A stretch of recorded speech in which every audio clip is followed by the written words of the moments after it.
गहाण ठेवून, आणि आता हे जर कर्ज नाही देता आलं तर फार मोठा त्रागा करील ती.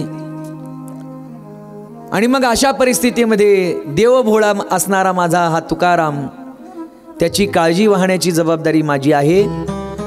भगवंताने तुकाराम महाराजांचा वेश घेतला. ज्या सावकाराकडून कर्ज घेतलेलं होतं त्याच्याकडे जाऊन ती रक्कम 200 रुपये जमा केली. महिपती बाबा वर्णन करतात, 5 होन तुकाराम महाराजांनी म्हणजे देवरूपी तुकाराम महाराजांनी त्या सावकाराकडे दिलेत आणि सांगितलंय की माझ्यावर कृपा करा, दया करा. आता तुर्तास घरी जाण्याकरता मला वेळ नाही, काही महत्त्वाच्या कामानिमित्त मी बाहेरगावी चाललोय. हे 5 होन माझ्या घरी तुम्ही काय करा, पोहोच करा. आणि इकडे जे खरे तुकाराम महाराज होते ते विचार करायला लागले, आता जर असा मी मोकळ्या हाताने घरी जर गेलो तर घरी मात्र फार आदळआपट होणार आहे. कारण जवळ काहीच नाही ना. एक तर तिने तिच्या क्रेडिटवर म्हणजे तिची पट ठेवून, कारण तिचे वडील आप्पाजी पंत गुळवे भाऊ हे गर्भश्रीमंत असल्यामुळे त्या ओळखीचा उपयोग करून तिने 200 रुपये कर्ज रोखे घेतलेले होते. आणि आता ते जर आपल्याला देता आले नाही तर आपली काही धडगत नाही. म्हणून महाराजांनी विचार केला, आता घरी जाण्यापेक्षा 2-4 दिवस कुठेतरी निर्जन स्थळावर जावं. आणि म्हणून तुकाराम महाराज विचार करतायत की रागाचा पारा काही वेळ असतो, बरोबर ना. माणसाला राग आला म्हणजे काही कायम माणूस रागावलेला असतो का? कायम माणूस कधीही रागात राहू शकत नाही. प्रेमात मात्र माणूस कायम राहू शकतो. आनंदात माणूस कायम राहू शकतो. जे आपल्याला कायम जमू शकतं तेच आपण स्वीकारायला पाहिजे, हो की नाही. आपण आनंदी कायम राहू शकतो. रागीट स्वभावाचा माणूस जरी असला तो कायम 24 तास रागात राहू शकत नाही. कधीतरी रागाचा पारा खाली उतरेल, 2-3 दिवसाने ती थोडी शांत होईल आणि मग सगळं वातावरण निवळलं की मग घरी जाऊ. तुकाराम महाराज 2-3 दिवस घराबाहेर, त्या सावकाराने पैसे आणून दिले. महाराज कुठेतरी परगावाला गेले असा निरोप सांगितलेला आहे. आणि 2-3 दिवसानंतर घरी आल्यानंतर अवली माता पाहते महाराज घरी आले, आदरातिथ्य केलं जाते. तुकाराम महाराज म्हणतात, एरवीप्रमाणे ही चिडली नाही, रागावली नाही, कारण काय आहे? आणि मग तुकाराम महाराजांना सगळा वृत्तांत कळतो की आपलं रूप घेऊन भगवान परमात्म्याने आपलं कर्ज त्या ठिकाणी फेडलेलं आहे. असे एक ना अनेक घटना महाराजांच्या जीवनामध्ये घडतायत. आणि या सगळ्या घटनेच्या द्वारा महाराजांचा एक विचार मात्र पक्का होतोय. कोणता? बहु उतावीळ भक्ताची काजा, बहु उतावीळ भक्ताची काजा, हो श्रीकेशी राजा माय बापा, माय बापा, हो श्रीकेशी राजा माय बापा. तुझ्या पायी मज झाला से विश्वास, तुझ्या पायी माझा झाला से विश्वास, तुझ्या पायी माझा झाला से विश्वास, म्हणून आस मोकलली, म्हणून या आस मोकलिली. देवा तुझ्या पायी मज झाला से विश्वास. देवा आता तुझ्यावरचा विश्वास माझा दृढ झालेला आहे, कारण तुझा स्वभाव मला आता काय कळलेला आहे. तू कसा आहेस? तू भक्तांचं काम करण्याकरता अगदी मोठ्या हिरिरीने पुढे येतो, सरसावतो. कोणत्याही प्रकारची लज्जा धरत नाही, लाज धरत नाही भक्तांचं काम करण्याकरता. आपुलिया लाजा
आपुलिया लाजा धावे भक्ताची या काजा, भक्ताची या काजा धावे. भक्तांच्या कामासाठी भगवान परमात्मा धावतात. साधा वया भक्ती काज नाही लाज धरीत. भक्तांचं काम करण्याकरता भगवान परमात्मा कधीही लाज धरत नाहीत. आणि म्हणून तुकाराम महाराजांना आता ही पक्की खात्री झालेली होती, विश्वास झालेला होता की देव आपला पाठीराखा आहे, देव आपला रक्षण करता आहे, देव आपला सांभाळ करतो. मला वाटतं हा विचार आपला कधी पक्का होणार आहे, हा निर्धार, हा विश्वास आपला कधी पक्का होणार. जसं श्री स्वामी समर्थ महाराज म्हणतात, भिवू नकोस मी तुझ्या पाठीशी, काळजी करू नको भक्ता, मी कायम तुझं संरक्षण करेल.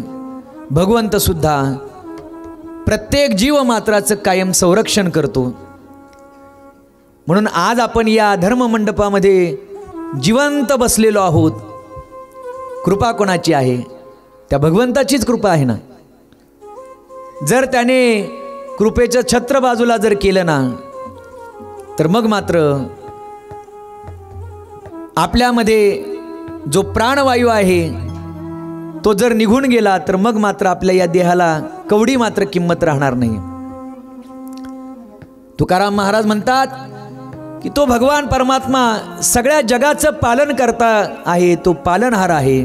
सकळ जीवांचा करीतो सांभाळ, सकळ जीवांचा करीतो सांभाळ, सकळ जीवांचा करीतो सांभाळ, सकळ जीवांचा करीतो सांभाळ.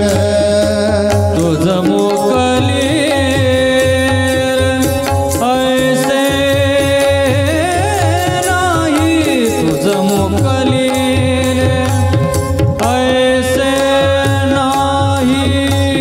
हरी मुखे गाता हर पली चिंता, हरी मुखे गाता हर पली चिंता. हरी मोरी गा हर पली चिंता, हरी मोरी गा. हर पली चिंता. नाथ महाराज सुद्धा तुकोबरायांच्या या विचाराला एक प्रकारे दुजोरा देत आहेत. सकळ जीवांचा करीतो सांभाळ, तुझं मोकलील ऐसे नाही. बाबा, सगळ्या जीवाचा तो सांभाळ करतोय आणि तुझ्याकडे दुर्लक्ष करेल का? आणि म्हणून असा कदापि विचार आपण करू नये. बाकीच्यांचं जाऊ द्या, पण जो भगवंताचा भक्त आहे ना, त्याने तरी हा विश्वास ठेवला पाहिजे की तो नास्तिकाला सुद्धा सांभाळतो, त्याच्याही 2 वेळची व्यवस्था करतो, तर तो माझ्याकडे का दुर्लक्ष करेल? मी तर अहोरात्र त्याची भक्ती करतोय. हा विश्वास प्रत्येक भगवत भक्ताच्या अंतःकरणामध्ये असला पाहिजे. मग पहा, दुःख आलं तरी आपण त्या क्षणांना सुद्धा आनंदाने त्या ठिकाणी सामोरं जाऊ शकतो. तुकाराम महाराजांचा हा निर्धार अगदी निश्चय पक्का झाल्यामुळे महाराज विचार करायला लागले की आता काळजी तरी कशाची करायची. अवली मातेने म्हणावं, महाराज अहो थोडा तरी विचार, कधी विचार केला का लेकराबाळांचा, आपल्या कुटुंबाचा, प्रपंचाचा? महाराजांनी म्हणावं, तुका म्हणे भार घालू तयावरी, नाही का, होईल कैवारी नारायण. तुका म्हणे भार घातलियावरी, होईल कैवारी नारायण. आणि म्हणून अवली मातेला बोलत असताना तुकाराम महाराजांनी म्हणावं, अगं तू कशाला विनाकारण चिंता करते? अन्नाची, पोटाची, वस्त्राची. आमचा असणारा भगवान परमात्मा हा सक्षम आहे ना सगळं पाहण्याकरता. आणि म्हणून नको चिंता करू वस्त्रा या पोटाची, माऊली आमोची पांडुरंग. म्हणून काल शेत राखत असताना तुकाराम महाराजांनी प्रामाणिकपणे त्या शेतीच्या मालकाने ज्या पद्धतीने सांगितलं होतं त्याच पद्धतीने पक्षी राखण्याचं काम केलेलं आहे. पण विनाकारण बला आली आणि तुकाराम महाराज यांच्या विरोधात त्या शेतकऱ्याने काय केलेलं आहे, पंचायतमध्ये तक्रार दिलेली आहे. महाजी पंत कुलकर्णी आले. आपण काल तो सगळा विस्ताराने तो कथेचा भाग आपण पाहिलेला आहे. दृश्य रूपाने देखील आपण तो या ठिकाणी पाहिलेला आहे. आता ज्या शेतामध्ये तो शेतकरी म्हणतोय 2 खंड्या धान्य मला मिळत असतं, पण काय परिणाम, काय अद्भुत चमत्कार की ज्या शेतामध्ये 2 खंड्या सुद्धा धान्य पिकू नये अशा शेतामध्ये 17 खंड्या धान्य पिकलं जाते. 1 खंड्या म्हणजे किती, तर त्याचं मापन सांगितलेले 800 किलो. मग आता आपण कॅल्क्युलेट करा, 17 खंड्या म्हणजे किती किलो धान्य. म्हणजे जिथे 1600 किलो धान्य झालं पाहिजे तिथे 17 खंड्या धान्य म्हणजे किती पटीने धान्य मिळालेलं आहे. आणि शेवटी निर्णय होतो की हे सगळं धान्य तुकाराम महाराजांनी घरी न्यावं.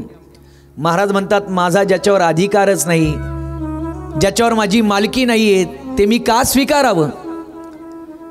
आता मानवाचा स्वभाव थोडासा वेगळा होऊ लागलेला आहे. माझं ते माझं आणि दुसऱ्याचं पण माझंच. इथे तुकाराम महाराज स्वतःचं सुद्धा माझं म्हणायला तयार नाही आहेत, नको मला ते धान्य. आणि मग सगळ्यांनी एकमुखाने विचार केला आणि ते सगळं धान्य महाजी पंत कुलकर्णी यांच्या वाड्यामध्ये ठेवलेलं आहे. तुकाराम महाराज नित्यनेमाने भक्तीची साधना करत असताना भल्या पहाटे उठून इंद्रायणीवर स्नान करावं, विठ्ठल मंदिरामध्ये यावं, देवाची विधिवत पूजा करावी, काकड्याचं भजन करावं आणि मग परत गळ्यामध्ये विणा आणि चिपळ्या हातामध्ये घेऊन निर्जन स्थळी भजनाकरता जावं, नामचिंतन करण्याकरता जावं, वाङ्मयाचं चिंतन करण्याकरता जावं. कारण तुकाराम महाराज म्हणतात, काही पाठ केली संतांची उत्तरे, विश्वासे आदरे करोनिया. मी कालही बोलून गेलो असेल, काही पाठ केली म्हणजे काय केलं? ज्ञानेश्वरी पाठ केली 9000 ओव्या, नाथांचं भागवत पाठ केलं 18000 ओव्या. आणि महिपती बाबा पुढे म्हणतात की नाथ बाबांचं असणारं भावार्थ रामायण किती ओव्या आहेत? 40,000 ओव्या. त्यासुद्धा तुकोबारायांनी मुखोद्गत कराव्या. इतकं पाठांतर करावं आणि या सगळ्या पाठांतराला काय म्हणावं? काही पाठ केली. म्हणजे इतकं भलं मोठं पाठांतर केलं तरीसुद्धा महाराज म्हणतात, थोडंफार माझ्या जीवनात मी काहीतरी पाठांतर करण्याचा प्रयत्न केला. तुकाराम महाराज हे एक पाठी होते, एकदा वाचलं की पाठ. आणि म्हणून इतकं समग्र पाठांतर महाराजांनी केलेलं आहे. आणि नुसतं पाठांतर नाही, काही माणसं पडत मूर्ख असतात, हुशार खूप असतात, बुद्धिमान असतात, पण मिळवलेलं ज्ञान विधायक गोष्टी करता वापरावं की त्याच्याद्वारा विघातक कार्य करावं याचा सारासार विवेक त्यांच्या ठिकाणी नसतो. आणि म्हणून संत वाङ्मयाचं चिंतन केवळ ऐकण्याकरता नाही, केवळ सांगण्याकरता नाही, तर तो सगळा विचार आपल्या जीवनामध्ये उतरवणं हे अत्यंत गरजेचं आहे. आणि ते केव्हा उतरलं जाईल? विश्वासे आदरे करोनिया.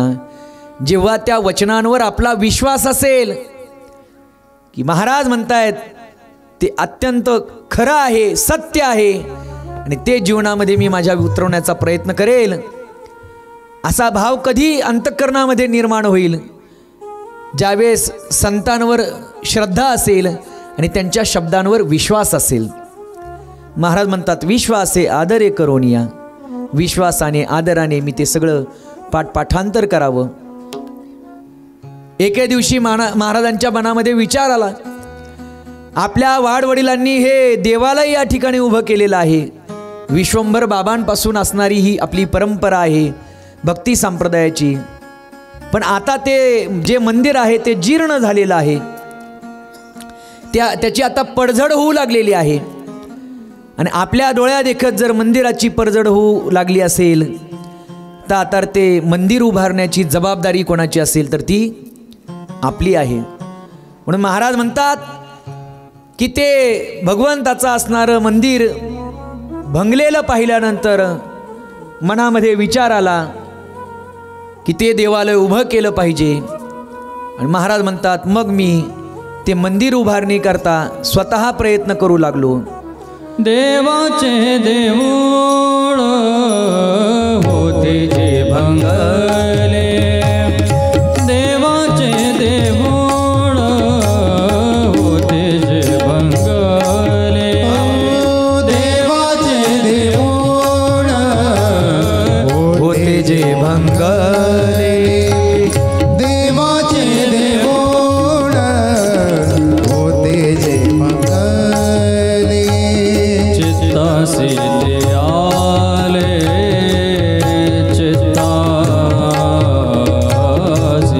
चित्तासी ते आले, चित्तासी ते आले, करावे से बोलू परी पाडिले वचना, नये बोलू परी पाडिले वचना, नये बोलू परी पाडिले वचना.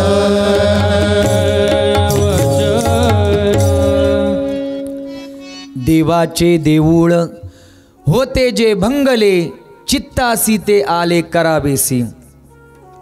माझ्या मनामध्ये विचार आला, देवाचं मंदिर जे आता पडायला आलेलं आहे, प्रथमेश महाराज वर या, अशा त्या मंदिराची पडझड होऊ लागलेली पाहिल्यानंतर चित्तामध्ये विचार आला की ते देवालय आपण आता उभं केलं पाहिजे. मग महाराजांनी काय विचार केला? आपण स्वकष्टाने, स्वसामर्थ्याने, स्वबळाने आपण ते मंदिर काय करू? उभं करू. आणि मग हातामध्ये खोरं, घमेलं, सगळं साहित्य घ्यावं आणि महाराजांनी त्या देवाच्या देवळाचं बांधकाम त्या ठिकाणी हाती घ्यावं. स्वतः स्वकष्टाने मंदिर उभारणीचा प्रयत्न महाराजांनी करावा. तुकाराम महाराज देवाचं देऊळ उभं करण्याचा प्रयत्न करतायत आणि इथे भगवान पांडुरंग परमात्मा महाजी पंत कुलकर्णी यांच्या स्वप्नामध्ये येत आहेत. कुलकर्णी, अहो न्यायनिवाडा करता ना तुम्ही, पंचायतीतले तुम्ही पंच म्हणून प्रमुख आहात की नाही? असा निवाडा करतात का? अहो 15 खंड्या धान्य घरामध्ये ठेवलं आणि माझा तुकोबा स्वकष्टाने माझं मंदिर उभं करतोय. आता थांबू नका, ते धान्य विका, त्याच्यातून जो काही पैसा उभा राहील तो पैसा त्या ठिकाणी मंदिराच्या कामाकरता खर्च करा. आणि मग महाजी पंत येऊन पाहतायत तर काय, जे स्वप्न पडलेलं होतं ते खरं त्यांना त्या ठिकाणी पाहायला मिळतंय. स्वतः तुकाराम महाराज देवाचं देवालय उभं करण्याचा प्रयत्न करतायत. मी आपणा सर्वांना प्रार्थना करीन, नवीन मंदिरं तर बांधलीच पाहिजे, कारण मंदिर म्हणजे धर्माचं प्रतीक आहे, श्रद्धेचं प्रतीक आहे, आस्थेचं प्रतीक आहे. पण नवीन मंदिर बांधत असताना आपल्या बापदाद्यांनी जी काही जुनी मंदिरं उभी केलेली आहेत त्या मंदिरांचं रक्षण करणं सुद्धा गरजेचं आहे. नुसतं मंदिर उभं करायचं नाही, तर त्या मंदिरामधली पूजा अर्चा नैवेद्य सगळ्या व्यवस्था आपण स्वतः करायच्या, तर आपण देवाची भक्ती उत्तम पद्धतीने करतोय. आणि म्हणून जीर्ण झालेल्या मंदिराचा जीर्णोद्धार करणं, आणि म्हणून तुकाराम महाराजांच्या अंतःकरणामध्ये हा विचार आला. तुकाराम महाराज काम करू लागले, महाजी पंत आले, त्यांनी तो सगळा प्रकार पाहिला, घरातलं धान्य सगळं विकलं, गावातल्या लोकांना सगळ्यांना आवाहन केलं की चला तुकाराम महाराज स्वकष्टाने मंदिर उभं करतायत, आपणही त्या ठिकाणी स्वकाम सेवा करूया. आणि मग गावातल्या सगळ्या सद्भक्तांनी एकत्रित येऊन त्या ठिकाणी ते देवालय पुन्हा उभं केलेलं आहे. तुकाराम महाराजांनी फक्त विश्वंभर बाबांना प्रसन्न झालेल्या देहू गावातल्या विठ्ठल मंदिराचा जीर्णोद्धार केला नाही, तर तुकाराम महाराजांची निस्सीम श्रद्धा जर कोणावर असेल तर ती ज्ञानेश्वर महाराजांवर.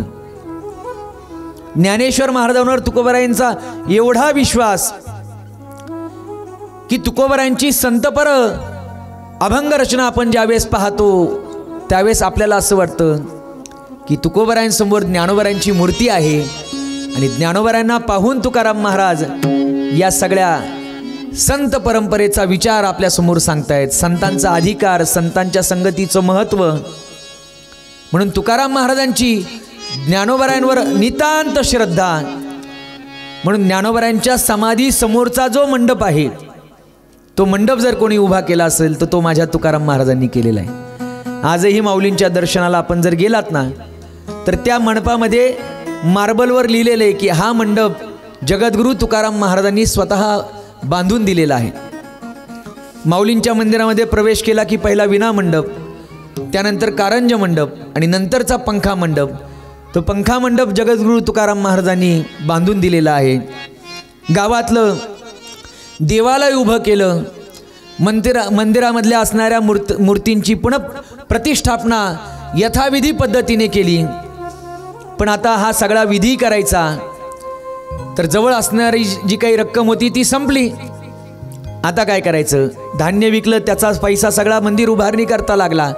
आता पुढचा विधी करायचा आहे, त्या विधी करता काय करावं. परत भगवंताने स्वप्न दृष्टांत दिला, महाजी पंत निवाडा करता पण योग्य करत नाही. काय चुकलं देवा? अहो तुकाराम महाराजांनी शेताचं राखण केलं आणि त्या मालकाने शब्द काय दिला होता की अर्धा मन धान्य तुम्हाला देईल म्हणून. दिलं का ते धान्य?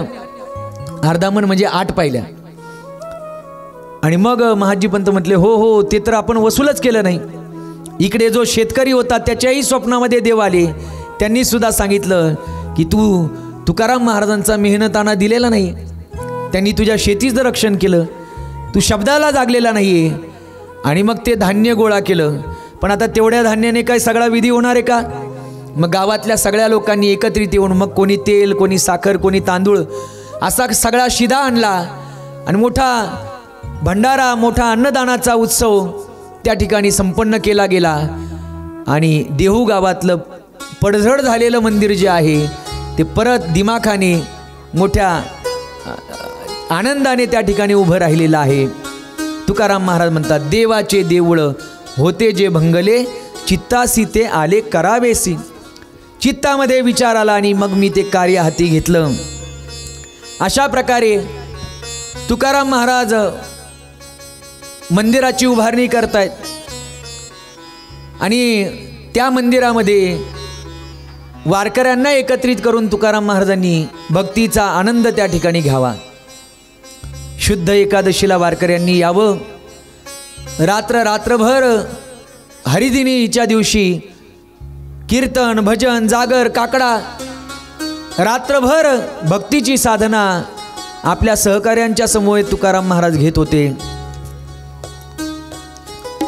पण तुकाराम महाराजांचा परोपकारी जो स्वभाव आहे ना, महाराज म्हणतात माझ्या जीवनामध्ये जो पडेल तो परोपकार करण्याचं काम मी केलेलं आहे. मग तिथे मनामध्ये लज्जा वाटून दिली नाही की हे मी काम कसं करू बरं, हे काम मला शोभेल का, म्हणून पडेल ते प्रत्येक काम करण्याचं त्या ठिकाणी मी करत असताना जेवढा होईल तेवढा परोपकार मी समाजामध्ये केलेला आहे. ठाकला तो काही केला परोपकार, ठाकला तो काही केला परोपकार, ठाकला तो काही केला परोपकार, केले शरीर कष्टमुनी, केले शरीर कष्टमुनी, कष्टमुनी, कष्टमुनी नये बोलो परी पाळिले वचना, काय बोलो परी पाळिले वचन.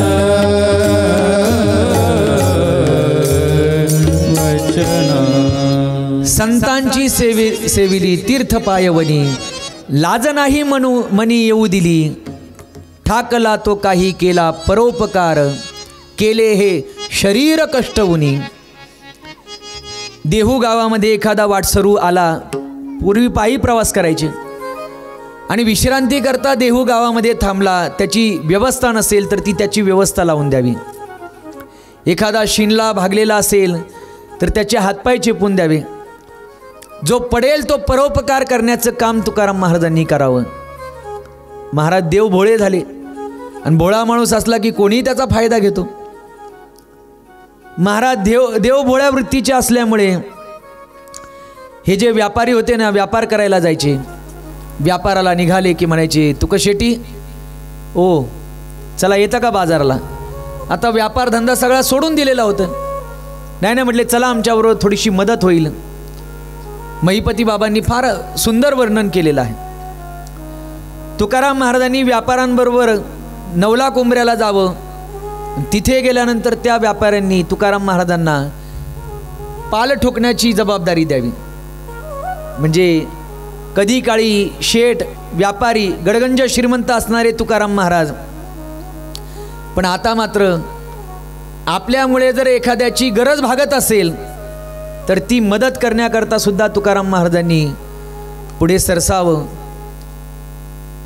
संतांची सेवा करावी, वारकऱ्यांची सेवा करावी, दीनदुःखितांची सेवा करावी. एके दिवशीचा प्रसंग, महाराज भजन करत करत निघाले.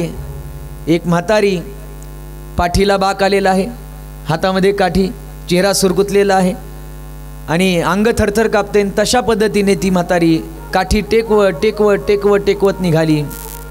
महाराजांनी पाहिलं, आजीच्या जवळ गेले. आजी कुठं निघालात तुम्ही? अरे काय करणार बाळा, बाजार आहे, बाजाराकरता निघाले, घरातलं तेल संपलेले तेल आणण्याकरता चालले. असं तुम्हाला बाजाराला जायचे? मग माझ्या पाठकोळी बसता का? मी तुम्हाला बाजाराला घेऊन जातो.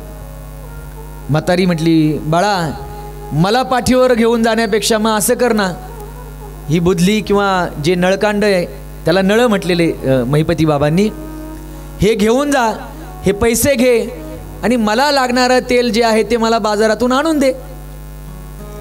तुकाराम महाराज म्हटले, ठीक आहे आईसाहेब, काय हरकत नाही. आणि मग ती बाटली बरोबर घेतलेली आहे. भजन करत करत करत करत महाराज त्या बाजारामध्ये गेलेले आहेत.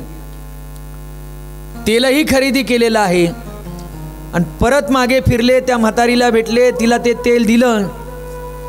म्हातारी प्रसन्न झाली, आशीर्वाद दिला. इकडे पुढे बसा अण्णा, या. आशीर्वाद दिला आणि आशीर्वाद दिल्यानंतर काय किमया, काय चमत्कार की तुकाराम महाराजांच्या हातून मिळालेलं जे तेल होतं ना, आता महिला मंडळींचं एक गणित असतं.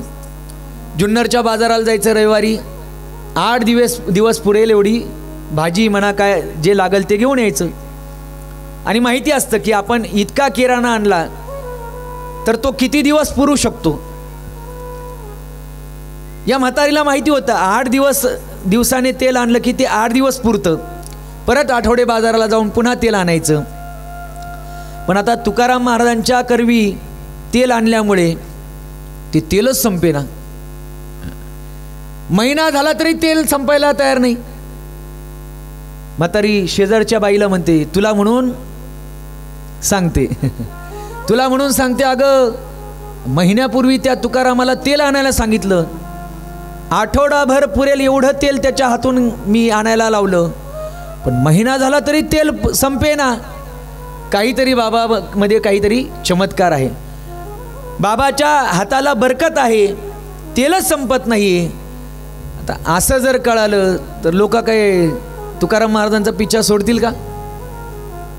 मध्ये म्हटले ते काही आपल्या लोणीकंच्या खाली कुठेतरी पाणी मिळायचं, ते पाणी पिलं की माणसं बरं व्हायचे. हे तोबा गर्दी नाही का, भरपूर गर्दी त्या ठिकाणी व्हायची. म्हणजे काहीतरी चमत्काराची गोष्ट घडली की माणसं आपोआपच त्या ठिकाणी वळतात. मानवी स्वभाव आहे. पण लक्षात घ्या, चमत्काराच्या स्तरावर संत कधीही जाणता येऊ शकत नाही. संतांचा अधिकार त्यांनी केलेल्या चमत्कारावर ठरवू नये. संत चमत्कार करत नाही, संतांच्या द्वारा चमत्कार घडत असेल, पण ते चमत्कार करतात म्हणून त्यांना संत म्हणू नका. तेची संत, तेची संत, तेची संत, तेची संत, ज्यांचा हेत विठ्ठली, ज्यांचा हेत विठ्ठली, ज्यांचा हेत विठ्ठली. हरी बोल. निनती काही टाना टोना, निनती काही टाना टोना, निनती काही टाना टोना. नेनती काही टाना टोना, नामस्मरणा वाचोनी. निळोबराय म्हणतात की संत ते नसतात की जे चमत्कार करतात, त्यांच्याकडून चमत्कार घडत असेल, तो सहज लीलया घडत असेल, पण चमत्कार करतात म्हणून ते संत नाही. मग ज्यांचा हेत विठ्ठली, ज्यांच्या आयुष्याचा हेतू, जीवनाचं साध्य काय असेल तर ते म्हणजे भगवान परमात्म्याची प्राप्ती, त्याचं अखंड नामस्मरण, ते खरे संत आहेत. नेनती काही टाणाटोना, नामस्मरणा वाचोनी.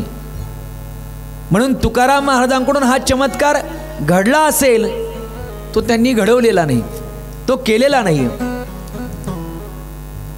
आणि म्हणून आजीनी असं म्हटल्यानंतर सगळ्या गावभर वाऱ्यासारखी बातमी पोहोचली. मग प्रत्येक घरातली माता माऊली तुकाराम महाराजांकडे यायची, महाराज एक छोटंसं काम आहे. काय? आमचंही तेल आणून द्या ना. घराघरातल्या बाया यायच्या आणि ती नळकांडे तुकाराम महाराजांकडे देऊ लागलेले आहेत. आता 1, 2, 4, 10, 20 आणि त्या सगळ्या बाटल्या घेऊन कशा जायच्या? मग तुकाराम महाराजांनी असा हात करावा. कोणी गळ्यात, खुटीला जसं कपडे अडकवतो ना, तसे तुकाराम महाराजांच्या दोन्ही हाताला त्या सगळ्या बुधल्या अडकवलेल्या आहेत. आणि तुकाराम महाराज बाजारामध्ये गेलेत. तेल्याने विचारलं, महाराज हा काय अवतार? म्हटले लोककल्याण. नाही का, गावातल्या लोकांनी जबाबदारी सोपवली म्हणून आलोय. या बाटल्यांमध्ये तेल द्या, पण किती ते मला माहिती नाही, परंतु हे पैसे आणि ह्या बाटल्या, त्या तेल्याने सुद्धा एका एका बाटलीमध्ये तेल टाकावं. पण ज्याने जितके पैसे दिले तितकंच तेल प्रत्येकाच्या वाट्याला यावं. का? तुका म्हणजे तुलना, ज्याची तुलना कधी चुकू शकत नाही, ज्याचं मोजमाप चुकू शकत नाही, असे तुकाराम महाराज आहेत. आणि म्हणून तुकाराम महाराजांनी जो काही परोपकार करता येईल तो करण्याचा प्रयत्न केलेला आहे. मग तिथे असा विचार केला नाही की मी हे काम कसं करू, मी हे काम केलं तर माझ्या इमेजला शोभेल का. ठाकला जो काही समोर परोपकार करण्याचा प्रसंग उभा राहिला, त्या ठिकाणी महाराज म्हणतात मी परोपकार केला. आणि माणसाने परोपकार केला पाहिजे बरं का. तू कामने फार, तू कामने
सांडील कलेवर गिळुनी सांडील कलेवर गिळुनी सांडील कलेवर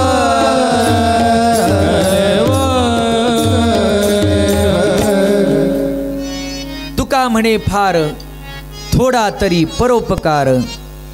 दुसरं प्रमाण उच्च कोटीच्या अवस्थेतलं आहे. पण मानवी जीवाला उपदेश करत असताना मात्र महाराजांची भूमिका ही आहे की आपल्या जीवनामध्ये आपण थोडा तरी परोपकार करायला पाहिजे. आपलं आयुष्य निर्वाह करत असताना आपण किती जणांच्या उपकाराखाली दबलेलो आहोत. जन्माला आल्यापासून आत्तापर्यंत किती जणांचे उपकार आपल्या माथ्यावर आहेत.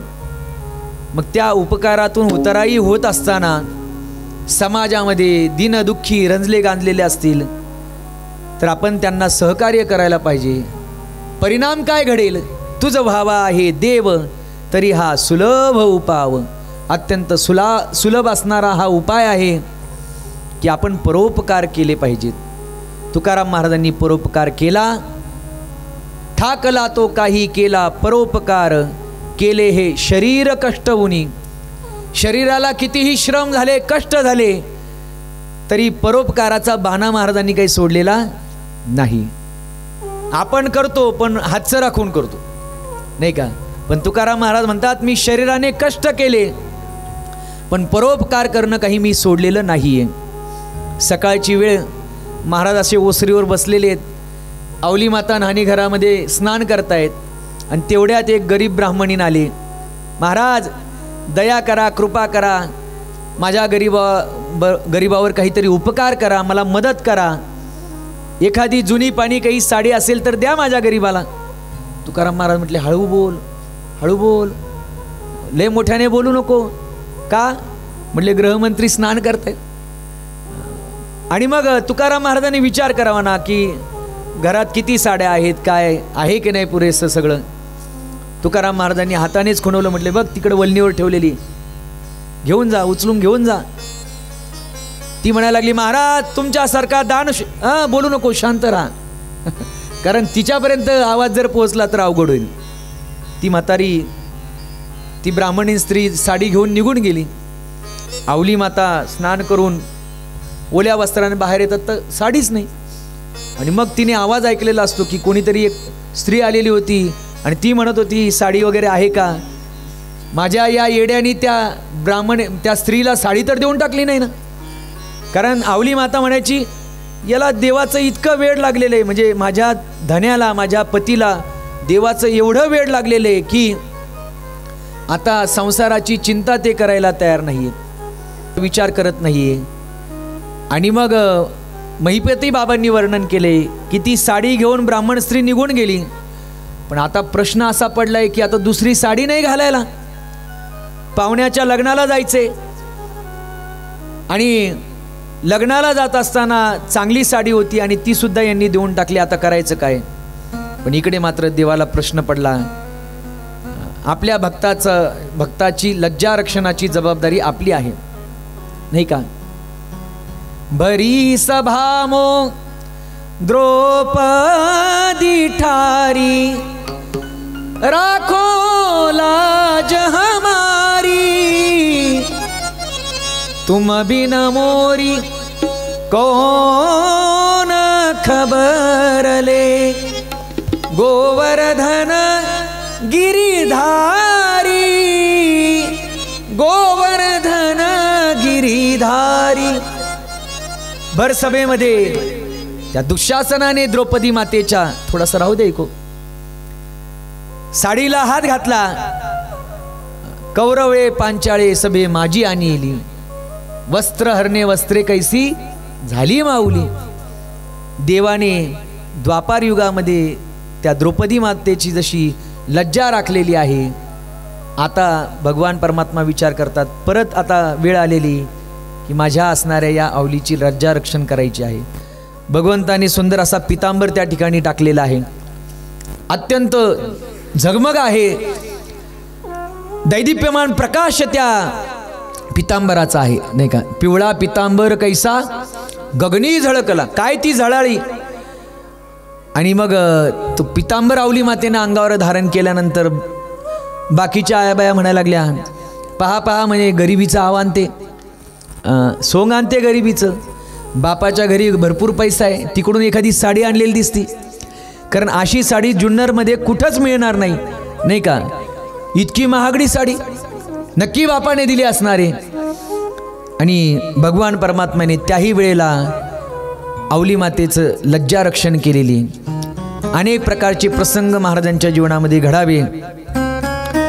महाराज अशा पद्धतीने भंडारा भामचंद्र या डोंगरांवर अहोरात्र नामस्मरणाची साधना करायचे.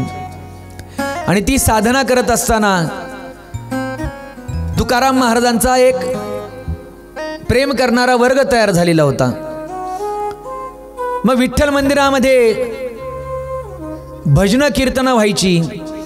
तुकाराम महाराज म्हणतात की आरंभाच्या काळाला मी सुद्धा कीर्तन केली, पण फार काही माझा अभ्यास तेव्हा नव्हता.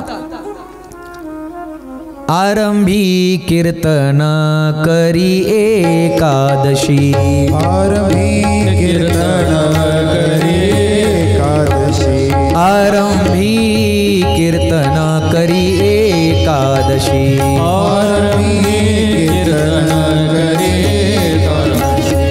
नभते अभ्यासी चित्त आधी, नभते अभ्यासी चित्त आधी, नभते अभ्यासी चित्त आधी, नभते अभ्यासी चित्त आधी. नये बोलो परी पाळिले वचन, नये बोलो परी पाळिले वचन, नये बोलू परे पाळिले वचन, नये बोलू परे पाळिले वचन.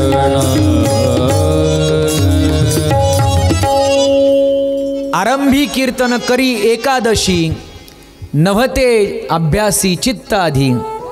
पण राम महाराज चित्त ताळ्यावर राहणं अत्यंत गरजेचं आहे, कारण चित्त जागेवर नसेल तर महाराज म्हणतात चित्ताच्या तळमळे चंदनेही अंग पोळे. आणि म्हणून तुकाराम महाराज म्हणतात की प्रारंभी फार माझा अभ्यास नव्हता. मी तुकाराम महाराजांना हे सुद्धा आपल्याला सांगायचंय, कीर्तन करायचं असेल तर अभ्यास पाहिजे. उगाच टिपणं पाठांतर करून कीर्तनकार होता येत नाही.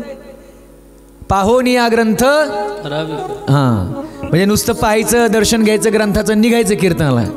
पाहोन या म्हणजे त्या ग्रंथामध्ये काय सांगितलेले ते चिंतन आपण केलं पाहिजे, ते अध्ययन आपण केलं पाहिजे.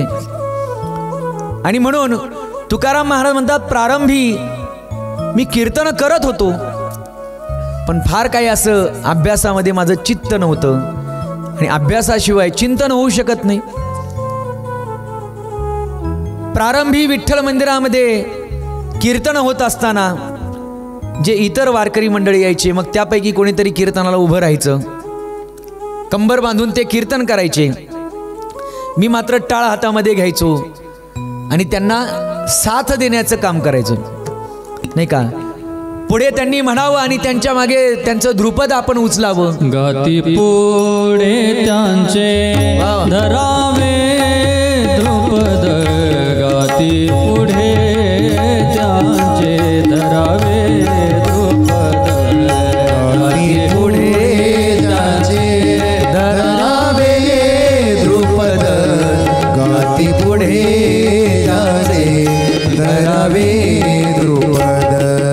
भविचित्त शुद्ध करुनिया, भाविचित्त शुद्ध करुनिया, नये बोलो परी पाळिले वचन, नये बोलो परी पाळिले वचन, नये बोलो परी पाळिले वचन, नये बोलो परी पाळिले वचन.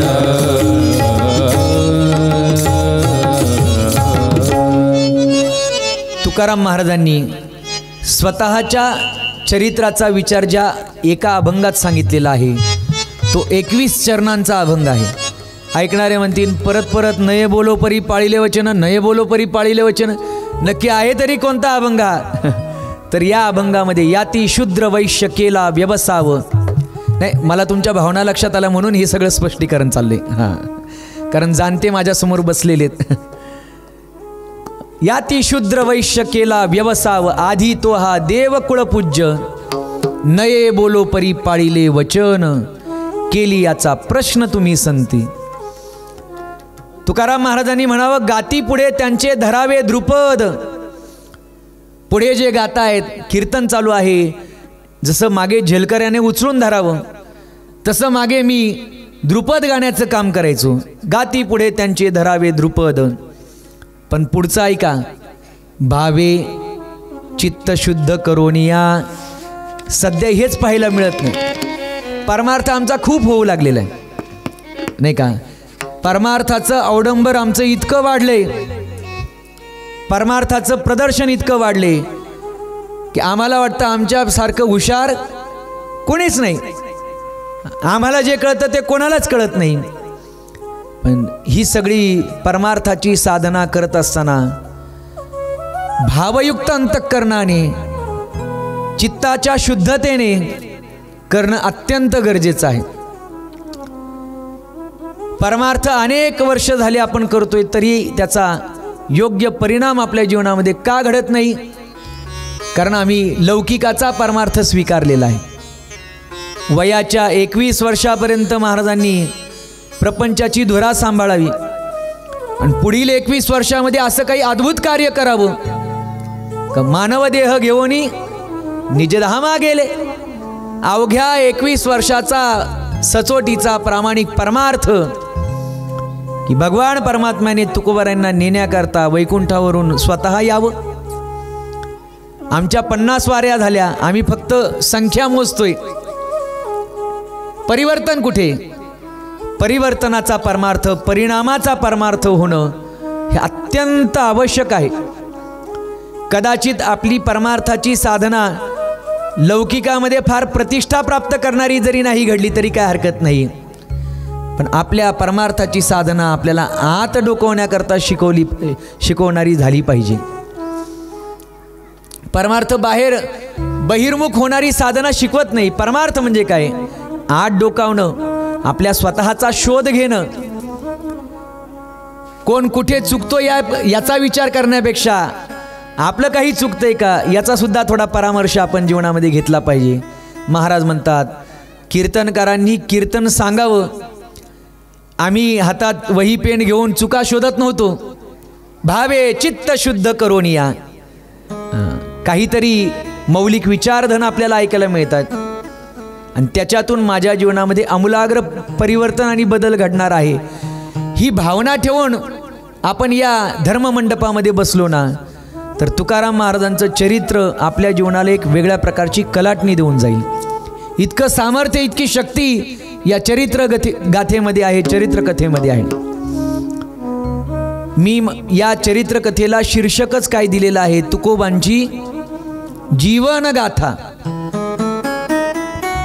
हे शीर्षक देण्यामागची भूमिका ही आहे. तुकाराम महाराजांची जी गाथा आहे ना, ही गाथा म्हणजे तुकाराम महाराजांचे अनुभवाचे बोल आहेत. तुकाराम महाराजांच्या जीवनामध्ये जे काही घडलेलं आहे, जे अनुभव त्यांच्या जीवनामध्ये आलेले आहेत, ते उत्स्फूर्तपणे तुकाराम महाराजांनी अभंगाच्या द्वारा समाजासमोर प्रगट केलेले आहेत. अभंग गाथा म्हणजे तुकोबारायांची हृदयस्पंदन आहेत. मानवाच्या हृदयाचे ठोके, मानवाच्या जिवंतपणाचं जे द्योतक आहे ना, तसे अभंग म्हणजे तुकोबारायांच्या हृदयातले ठोके आहेत, हृदयस्पंदन आहेत. ये हृदयची ते हृदय घातले असं व्हायलाच तयार नाही आता.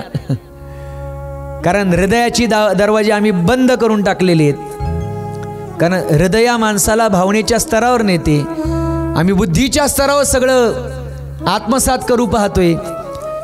मग बुद्धी काय करते? बुद्धी गुण आणि अवगुण या दोन गोष्टींचा विचार करण्यामध्ये गुंतवते आणि हृदय मात्र अगदी श्रद्धायुक्त अंतकरणाने सगळं आत्मसात करण्याचा प्रयत्न करत असतं.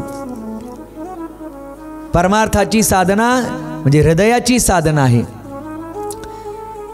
विशुद्ध अंतकरणाने निर्मळ मनाने परमार्थाची साधना आपल्याद्वारा घडायला पाहिजे.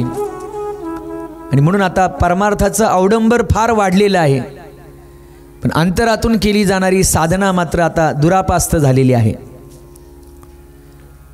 धन्य भावशीळ ज्यांचे हृदय निर्मळ, पूजी प्रतिमेचे देव संत म्हणती तेथे भाव. धन्य त्यांना मानलेले, कोणाला? जे तर्क कुतर्क करतात त्यांना नाही. मग उलट तुकोबाराय म्हटले तार्किकाचा टाका संग. काही बसले ना कीर्तन झाल्यावर बस त्यांच्या गप्पाच ऐकायच्या. महाराजांनी हे सांगितलं, महाराज इथं चुकला, त्याने ते सांगायला पाहिजे होतं. तुकोबाराय म्हणतात अशा तार्किकाचा संग सोडून टाका, पांडुरंग स्मरावो, भगवान परमात्म्याची स्मरण करा. पण ते कसं? भावे चित्त शुद्ध करोनिया. पुढे गाती त्यांचे धरावे ध्रुपद, भावे चित्त शुद्ध करोनिया. म्हणून ते शुद्ध चित्ताने महाराज आत्मसात करत असल्यामुळे ते चित्तासहित माणसाच्या महाराजांच्या जीवनामध्ये परिवर्तन घडवताना त्या ठिकाणी आपल्याला पाहायला मिळते. महाराज अहोरात्र भक्तीची साधना करतायत. भंडारा डोंगरावर जावं, नामसाधना करावी, अखंड खंडेना जीवन रामकृष्ण नारायण. महाराजांनी विठ्ठल मंदिरामध्ये कीर्तन करत असताना ज्याची सेवा मोठी आहे ना, ज्याची भक्ती प्रामाणिक आहे ना, तर त्या भक्तीने ओथंबलेले शब्द जेव्हा त्याच्या मुखारविंदातून बाहेर पडतात त्यावेळेस ते समाज मनावर अधिराज्य गाजवू लागतात. लक्षात ठेवा. म्हणून आपली सेवा प्रामाणिक असली पाहिजे. तुकाराम महाराजांच्या मुखारविंदातून निघालेले शब्द समाज मनावर अधिराज्य गाजवू लागलेले आहेत. समाज मन ढवळून निघायला लागलेले. आणि तत्कालीन असणारे जे काही भामटे होते ना, मंबाजी बुवासारखे, गोसावी म्हणून त्या ठिकाणी पोटभरे असणारे हे मंबाजी बुवा, तुकाराम महाराजांचं मंदिरामध्ये कीर्तन व्हायचं. आणि त्या मंदिरामध्ये कीर्तनाला लोकांची हळूहळू गर्दी वाढायला लागलेली होती. जशी आता आपल्या या धर्ममंडपामध्ये लोक येऊ लागलेत. समता समता अगदी खचाखच सगळा मंडप भरून जातो. तुकाराम महाराजांचं कीर्तन ऐकल्यानंतर जे आत्मिक समाधान श्रोत्यांना मिळू लागलेलं आहे ना, इकडे पहा, थोडं इकडे लक्ष द्या. जे श्रोत्यांना आत्मिक समाधान मिळू लागलेलं आहे ना, त्या समाधानाची अनुभूती ते इतरांना सांगत होते. अहो, ते तुकाराम महाराजांचं कीर्तन तुम्ही ऐकलं का? विठ्ठल मंदिरामध्ये कीर्तन करतात. बरं, 2-2 प्रहर तुकाराम महाराजांचं कीर्तन चालायचं. 1 प्रहर म्हणजे 3 तास आणि 2 प्रहर म्हणजे 6 तास. सलग 6 तास महाराजांनी कीर्तन करावं. प्रातस्मरणीय वैकुंठवासी गुरुवर्य कोंडाजी बाबा डेरे यांची सुद्धा कीर्तनं 3-3 तास व्हायची. पण लोक मांडी सुद्धा मोडत नव्हते, कारण ती प्रासादिक वाणी होती आणि तिचा प्रभाव समाज मनावर पडत होता. तुकाराम महाराजांचं कीर्तन ऐकल्यानंतर समाज मन ढवळून निघायचं. लोकांना आध्यात्मिक अनुभूती यायची, आत्मिक शांतीचा एक अद्वितीय अनुभव त्यांना यायचा. आणि मग त्याच काळामध्ये मंबाजी बुवा सुद्धा कीर्तन करायचा. पण मंबाजी बुवाचं कीर्तन कसं असायचं? आशाबद्ध वक्ता धाक श्रोतयाच्या चित्ता. वक्ता आशाबद्ध असेल, कशाची तरी अपेक्षा असेल, तर श्रोते सुद्धा फार तन्मयतेने आणि श्रद्धेने कीर्तन ऐकत नाही. ते विचार करतात, आता बाबाचं कीर्तन झाल्यानंतर जर वाढवून मागितले तर कुठून द्यायचे? धाक श्रोतयाच्या चित्ता. आणि म्हणून वक्ता आशाबद्ध असेल, काहीतरी अपेक्षा असेल, तर श्रोत्यांच्या मनावर त्याच्या त्या बोलण्याचा प्रभाव पडत नाही. मंबाजी बुवाचं बोलणं उथळ वाटायचं आणि तुकाराम महाराजांचं बोलणं म्हणजे भक्तीने ओथंबलेलं असं अगदी परिपूर्ण वाटायचं. एका एका शब्दामधून, एका एका अक्षरात आहे माझा रमाकांत एका एका अक्षरातून एका एका शब्दातून महाराजांच्या त्या शब्दाचा प्रभाव तत्कालीन असणाऱ्या श्रोत्यांच्या मनावर पडू लागला आणि मग काय महाराज कीर्तनाच्या द्वारा समाज जागृती करत असताना महाराजांच्या कीर्तनाला श्रोत्यांची संख्या उत्तरोत्तर वाढू लागली आणि अशा परिस्थितीमध्ये मंबाजी बुवा जो आहे ना त्याचा मात्र थोडा तिळपापड व्हायचा.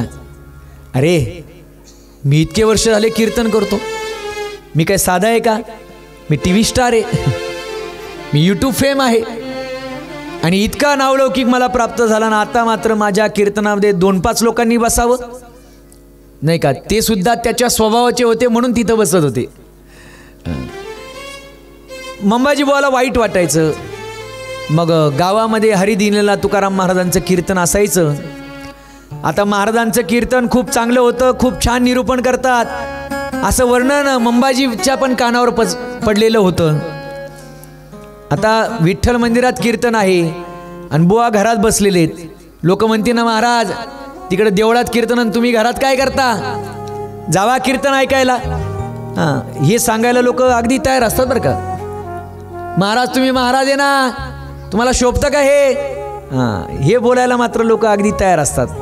मंबाजी बुवाला असं वाटायचं अशा प्रकारे लोकांनी आपल्याला बोलू नये, आपण तर कीर्तनकार आहोत, सुप्रसिद्ध कीर्तनकार आहोत आणि मग अशा परिस्थितीमध्ये आपण घरी बसावं तर लोक आपल्याला नावं ठेवतील. म्हणून लोक लज्जे खातर मंबाजी बुवा तुकोबार यांच्या कीर्तनाला जाऊन बसायचा. पण तुकाराम महाराज विचार करायचे, आपलं जे जीवन आहे ना ते अजून परिपूर्ण झालेलं नाही.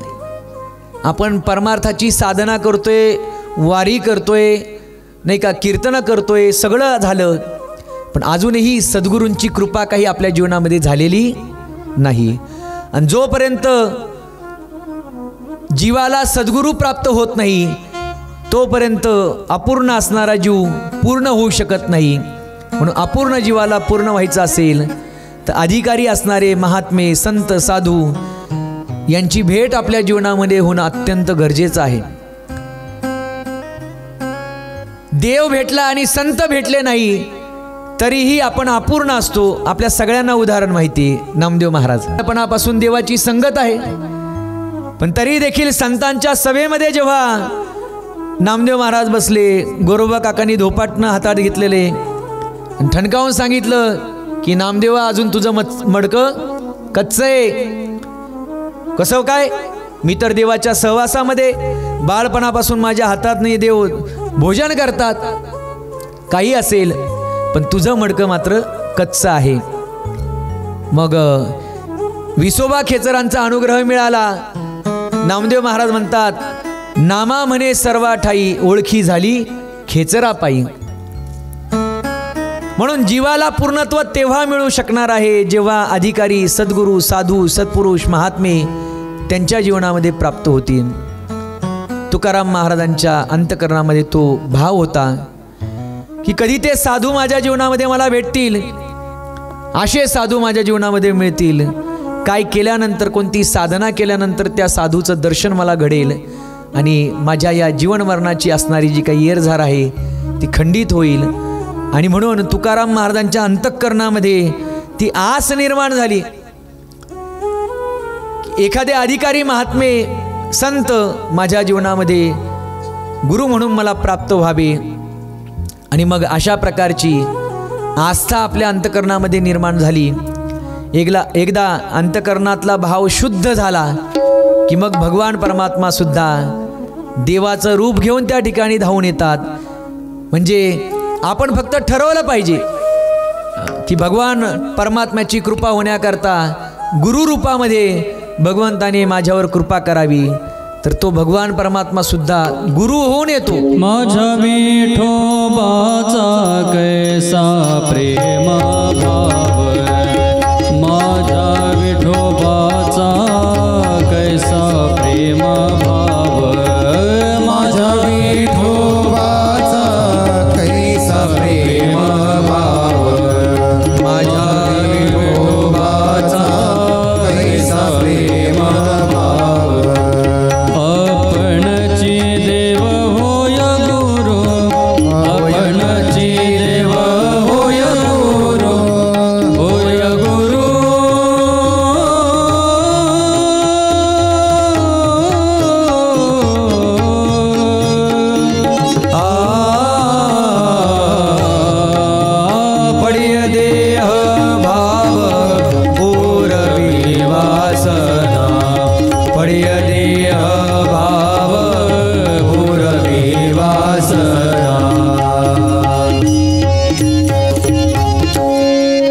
माझ्या विठोबाचा कैसा प्रेम भाव, आपणची देव होय गुरु.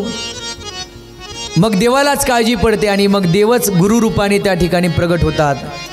तुकाराम महाराजांच्या अंतकरणामध्ये गुरु भेटीची आस निर्माण झालेली आहे. आणि मग महाराज कधी आपल्या जीवनामध्ये आपल्याला गुरु भेटतील हा विचार करत असताना माघ महिना आहे, शुद्ध पक्ष आहे, दशमीचा दिवस आहे.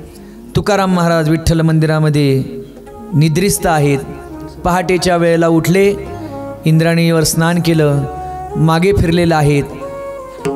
गंगेवरून स्नान करून मागे फिरत असताना मार्गामध्ये तुकाराम महाराज म्हणतात, मी गुरु शोधायला गेलो नाही, तर गुरु शोधत शोधत सापडत सापडत माझ्यापर्यंत आले. महाराज म्हणतात, असे ते गुरु मला प्राप्त झाले. सत्यगुरु राये कृपा मज केली, परी नाही घडली सेवा काही. सापडविले वाटे जाता गंगा स्नाना, गंगा स्नाना जाता वाटे सापडविले. म्हणजे मी गंगेच्या स्नानाकरता निघालो आणि त्यावेळेस माझ्या गुरुजींची मला भेट झाली. आणि मग ते म्हटले, तुकाराम, अरे मी तुला शोधत शोधत शोधत इथपर्यंत आलेलो आहे. तुला सद्गुरू भेटीची लालसा निर्माण झालेली होती ना, आज मी तुला अनुग्रह देणार आहे. तुझं जीवन कृतार्थ व्हावं याकरता मी तुला दीक्षा देणार आहे. मस्तकावर हात ठेवलेला आहे आणि दीक्षा देत असताना मंत्र दिलेला आहे, रामकृष्ण हरी. सद्गुरू बाबाजी चैतन्य महाराज म्हणतायत की माझा जो अवतार आहे तो लोक उद्धारासाठी जसा झालेला आहे तसं तुला देखील दीक्षा देण्याकरता झालेला आहे. आपली परंपरा राघव चैतन्य केशव चैतन्य सांगितली खून मालिकेची, ती मालिका सांगितलेली की आपण या गुरुपरंपरेमधले आहोत. आणि म्हणून बाबाजी चैतन्यांनी मस्तकावर हात ठेवला, रामकृष्ण हरी नामस्मरण तू करत जा. तुकाराम महाराज म्हणतात, किती मला आनंद झाला सांगू, कारण जो मंत्र मला आवडणारा आहे असाच आवडीचा मंत्र मला माझ्या सद्गुरुदेवांनी दिलेला आहे. आणि म्हणून आता मला खूप आनंद वाटतोय. आवडीचा मंत्र सांगितला सोपा, आवडीचा मंत्र सांगितला सोपा.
सांगितला सोपा. महाराज म्हणतात, माझ्या आवडीचाच मंत्र माझ्या सद्गुरुदेवांनी मला दिला की आधीसुद्धा मी त्याच मंत्राचा जप करत होतो. आणि मग माझ्या मस्तकावर त्यांनी हात ठेवलेला आहे, कृपा केलेली आहे. तो सुदीन माझ्या जीवनामध्ये कधी आला असेल तर महाराज वर्णन करतात, माहो शुद्ध दशमी पाहोनी गुरुवार केला अंगीकार तुका म्हणे. माघ महिना आहे, शुद्ध दशमी आहे, गुरुवारचा दिवस आहे आणि माझ्या सद्गुरुदेवांनी माझ्यावर कृपा केलेली.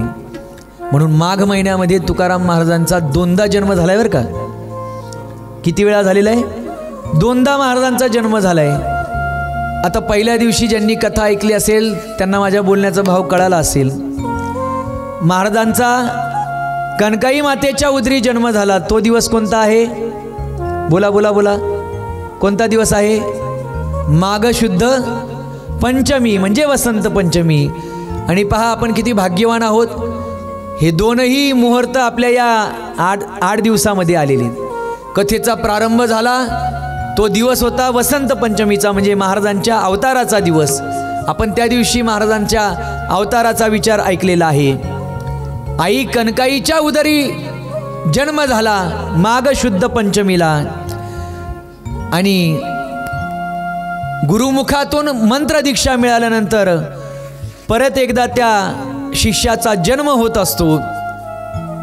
म्हणून ज्याचा दोनदा जन्म होतो त्याला द्विज म्हटलेलं आहे, बरोबर ना. द्विज, दोनदा जन्म होतो म्हणून द्विज.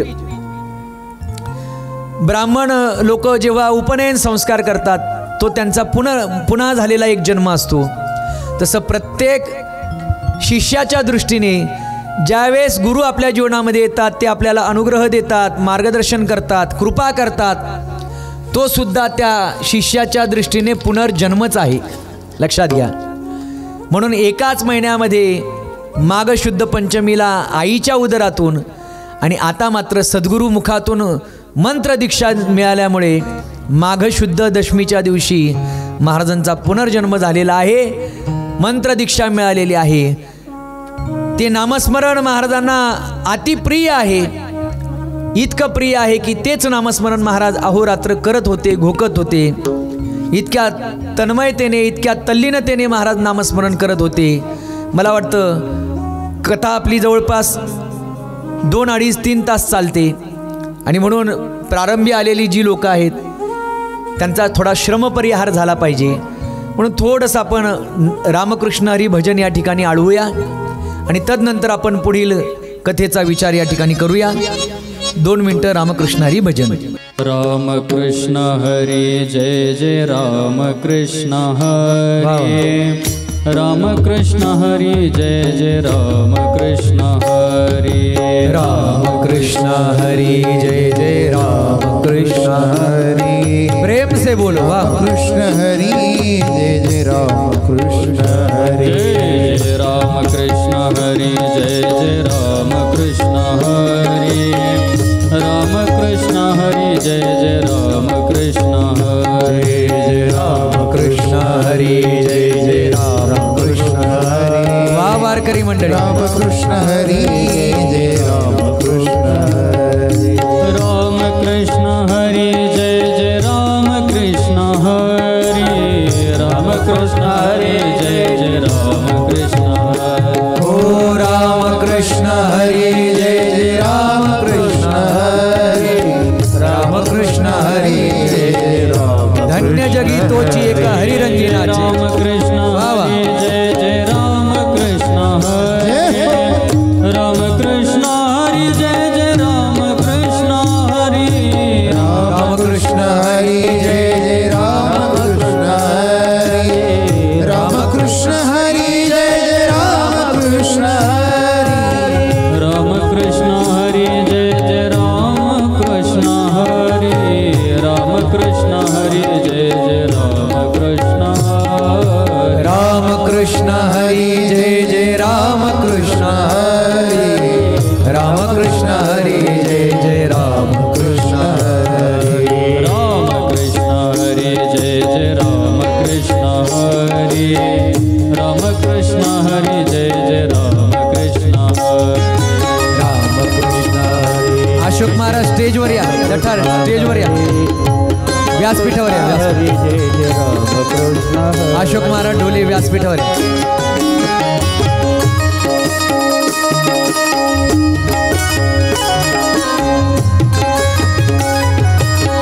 हरी बोल.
राम कृष्ण हरी जय जय राम कृष्ण हरी राम कृष्ण हरी राम कृष्ण हरी राम कृष्ण जय राम कृष्ण हरी राम कृष्ण हरी जय जय राम कृष्ण हरी हरि बोल राम कृष्ण जय हो राम कृष्ण हरी जय जय राम कृष्ण हरी राम कृष्ण हरी जय जय राम कृष्ण हरी जय राम कृष्ण हरी जय जय राम कृष्ण हरी राम कृष्ण हरी जय जय राम कृष्ण हरी जय जय राम कृष्ण हरी जय जय राम कृष्ण हरी राम कृष्ण हरी जय जय राम हरी जय जय राम कृष्ण हरी जय जय राम कृष्ण हरी राम कृष्ण हरी जय जय राम कृष्ण हरी राम कृष्ण हरी जय जय राम कृष्ण हरी हरी जय जय राम कृष्ण हरी राम कृष्ण हरी जय जय राम कृष्ण हरी राम कृष्ण हरी जय जय राम कृष्ण हरी हो राम राम कृष्ण हरी जय जय राम कृष्ण हरी राम कृष्ण हरी जय जय राम कृष्ण हरी जय जय राम हरे राम राम राम हरे हरे हरे राम राम राम हरे हरे हरे कृष्ण कृष्ण कृष्ण हरे हरे हरे कृष्ण कृष्ण कृष्ण हरे हरे हरे राम राम राम हरे राम राम राम हरे राम राम राम हरे राम राम राम हरे राम राम राम हरे राम राम राम हरे राम राम राम हरे राम राम हरे कृष्ण कृष्ण कृष्ण कृष्ण कृष्ण कृष्ण कृष्ण हरे हरे हरे हरे हरे कृष्ण हरे कृष्ण कृष्ण कृष्ण कृष्ण हरे हरे हरे राम राम राम हरे हरे हरे राम राम राम हरे हरे हरे राम राम राम हरे हरे हरे राम राम हरे हरे हरि बोल हरि हरि बोल गोविंद माधव हरि हरि बोल हरि बोल हरि बोल हरि हरि बोल गोविंद माधव हरि हरि बोल हरि बोल हरि बोल गोविंद माधव हरि हरि बोल हरि बोल हरि बोल हरि हरि बोल गोविंद माधव हरि हरि बोल गोविंद माधव हरि हरि बोल गोविंद माधव हरि हरि बोल गोपाल माधव हरि हरि बोल गोपाल माधव हरि हरि बोल हरि बोल हरि जय हो हरि बोल हरि बोल हरि बोल हरि हरि बोल गोविंद माधव हरि हरि बोल हरि बोल हरि बोल हरि बोल हरि हरि बोल हरि बोल हरि बोल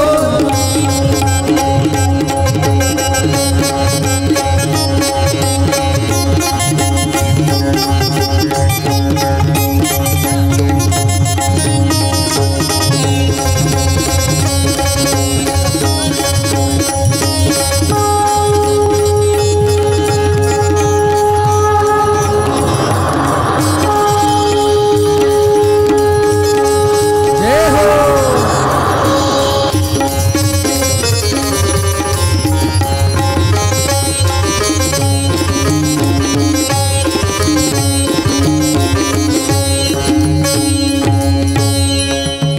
जगद्गुरु तुकाराम महाराज की जय सद्गुरु बाबाजी चैतन्य महाराज की सब संतन की जय।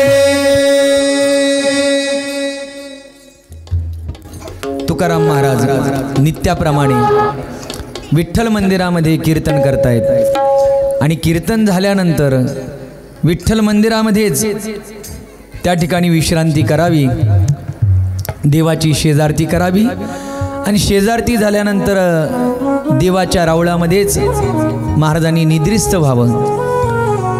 ब्रह्ममुहूर्ताला उठल्यानंतर आपली अन्निक उरकत असताना तुकाराम महाराज ब्रह्ममुहूर्ताला उठतायत आणि इंद्रायणीच्या दिशेने नासाठी आणि स्नान करून आता आपल्याला रोजची नित्यपूजा या ठिकाणी करायची आहे.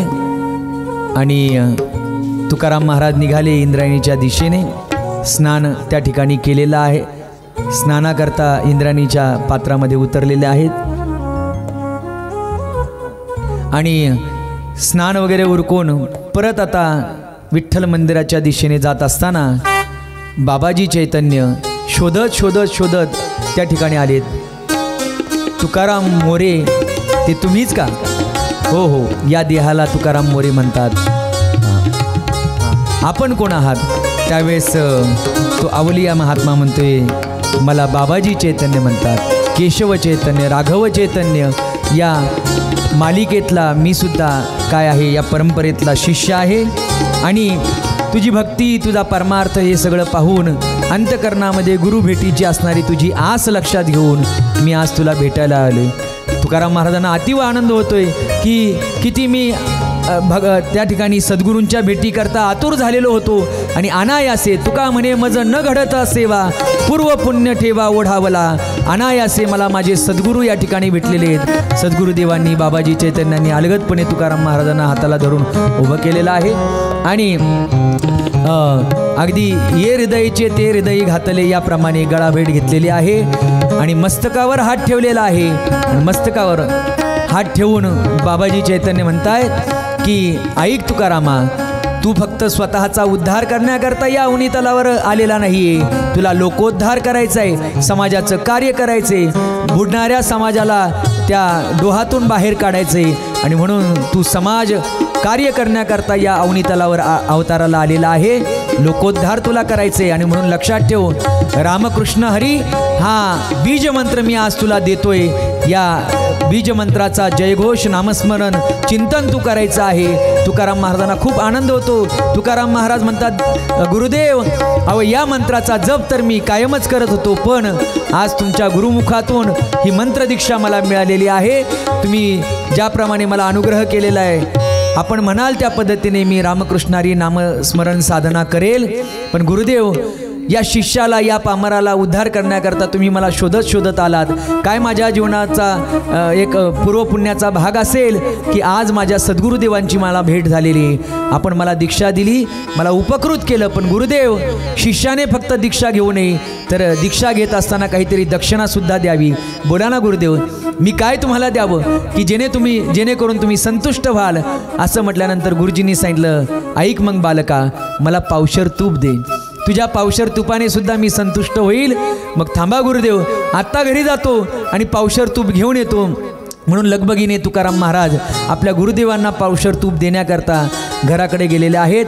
आवली मातेला आवाज दिलेला आहे, आवले अगं ऐक ना, बघ माझ्या जीवनातला किती आनंदाचा सोहळा, आनंदाचा क्षण आलेला आहे की ज्या गुरुदेवांनी मला दीक्षा द्यावी याकरता मी अहोरात्र तळमळत होतो, तडफडत होतो.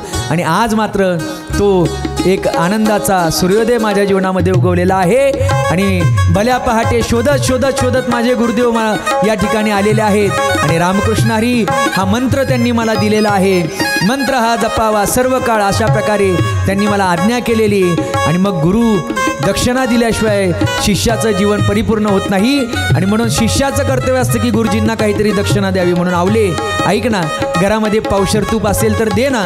आवली माता म्हणायला लागली, अहो महाराज, घरात खाण्याकरता मुलांना धान्य नाही, अन्नधान्य नाही, जे दूध आहे ते मुलांना पिण्यामध्येच संपून जातं, मी तुम्हाला कुठून देऊ ते पावशर तूप.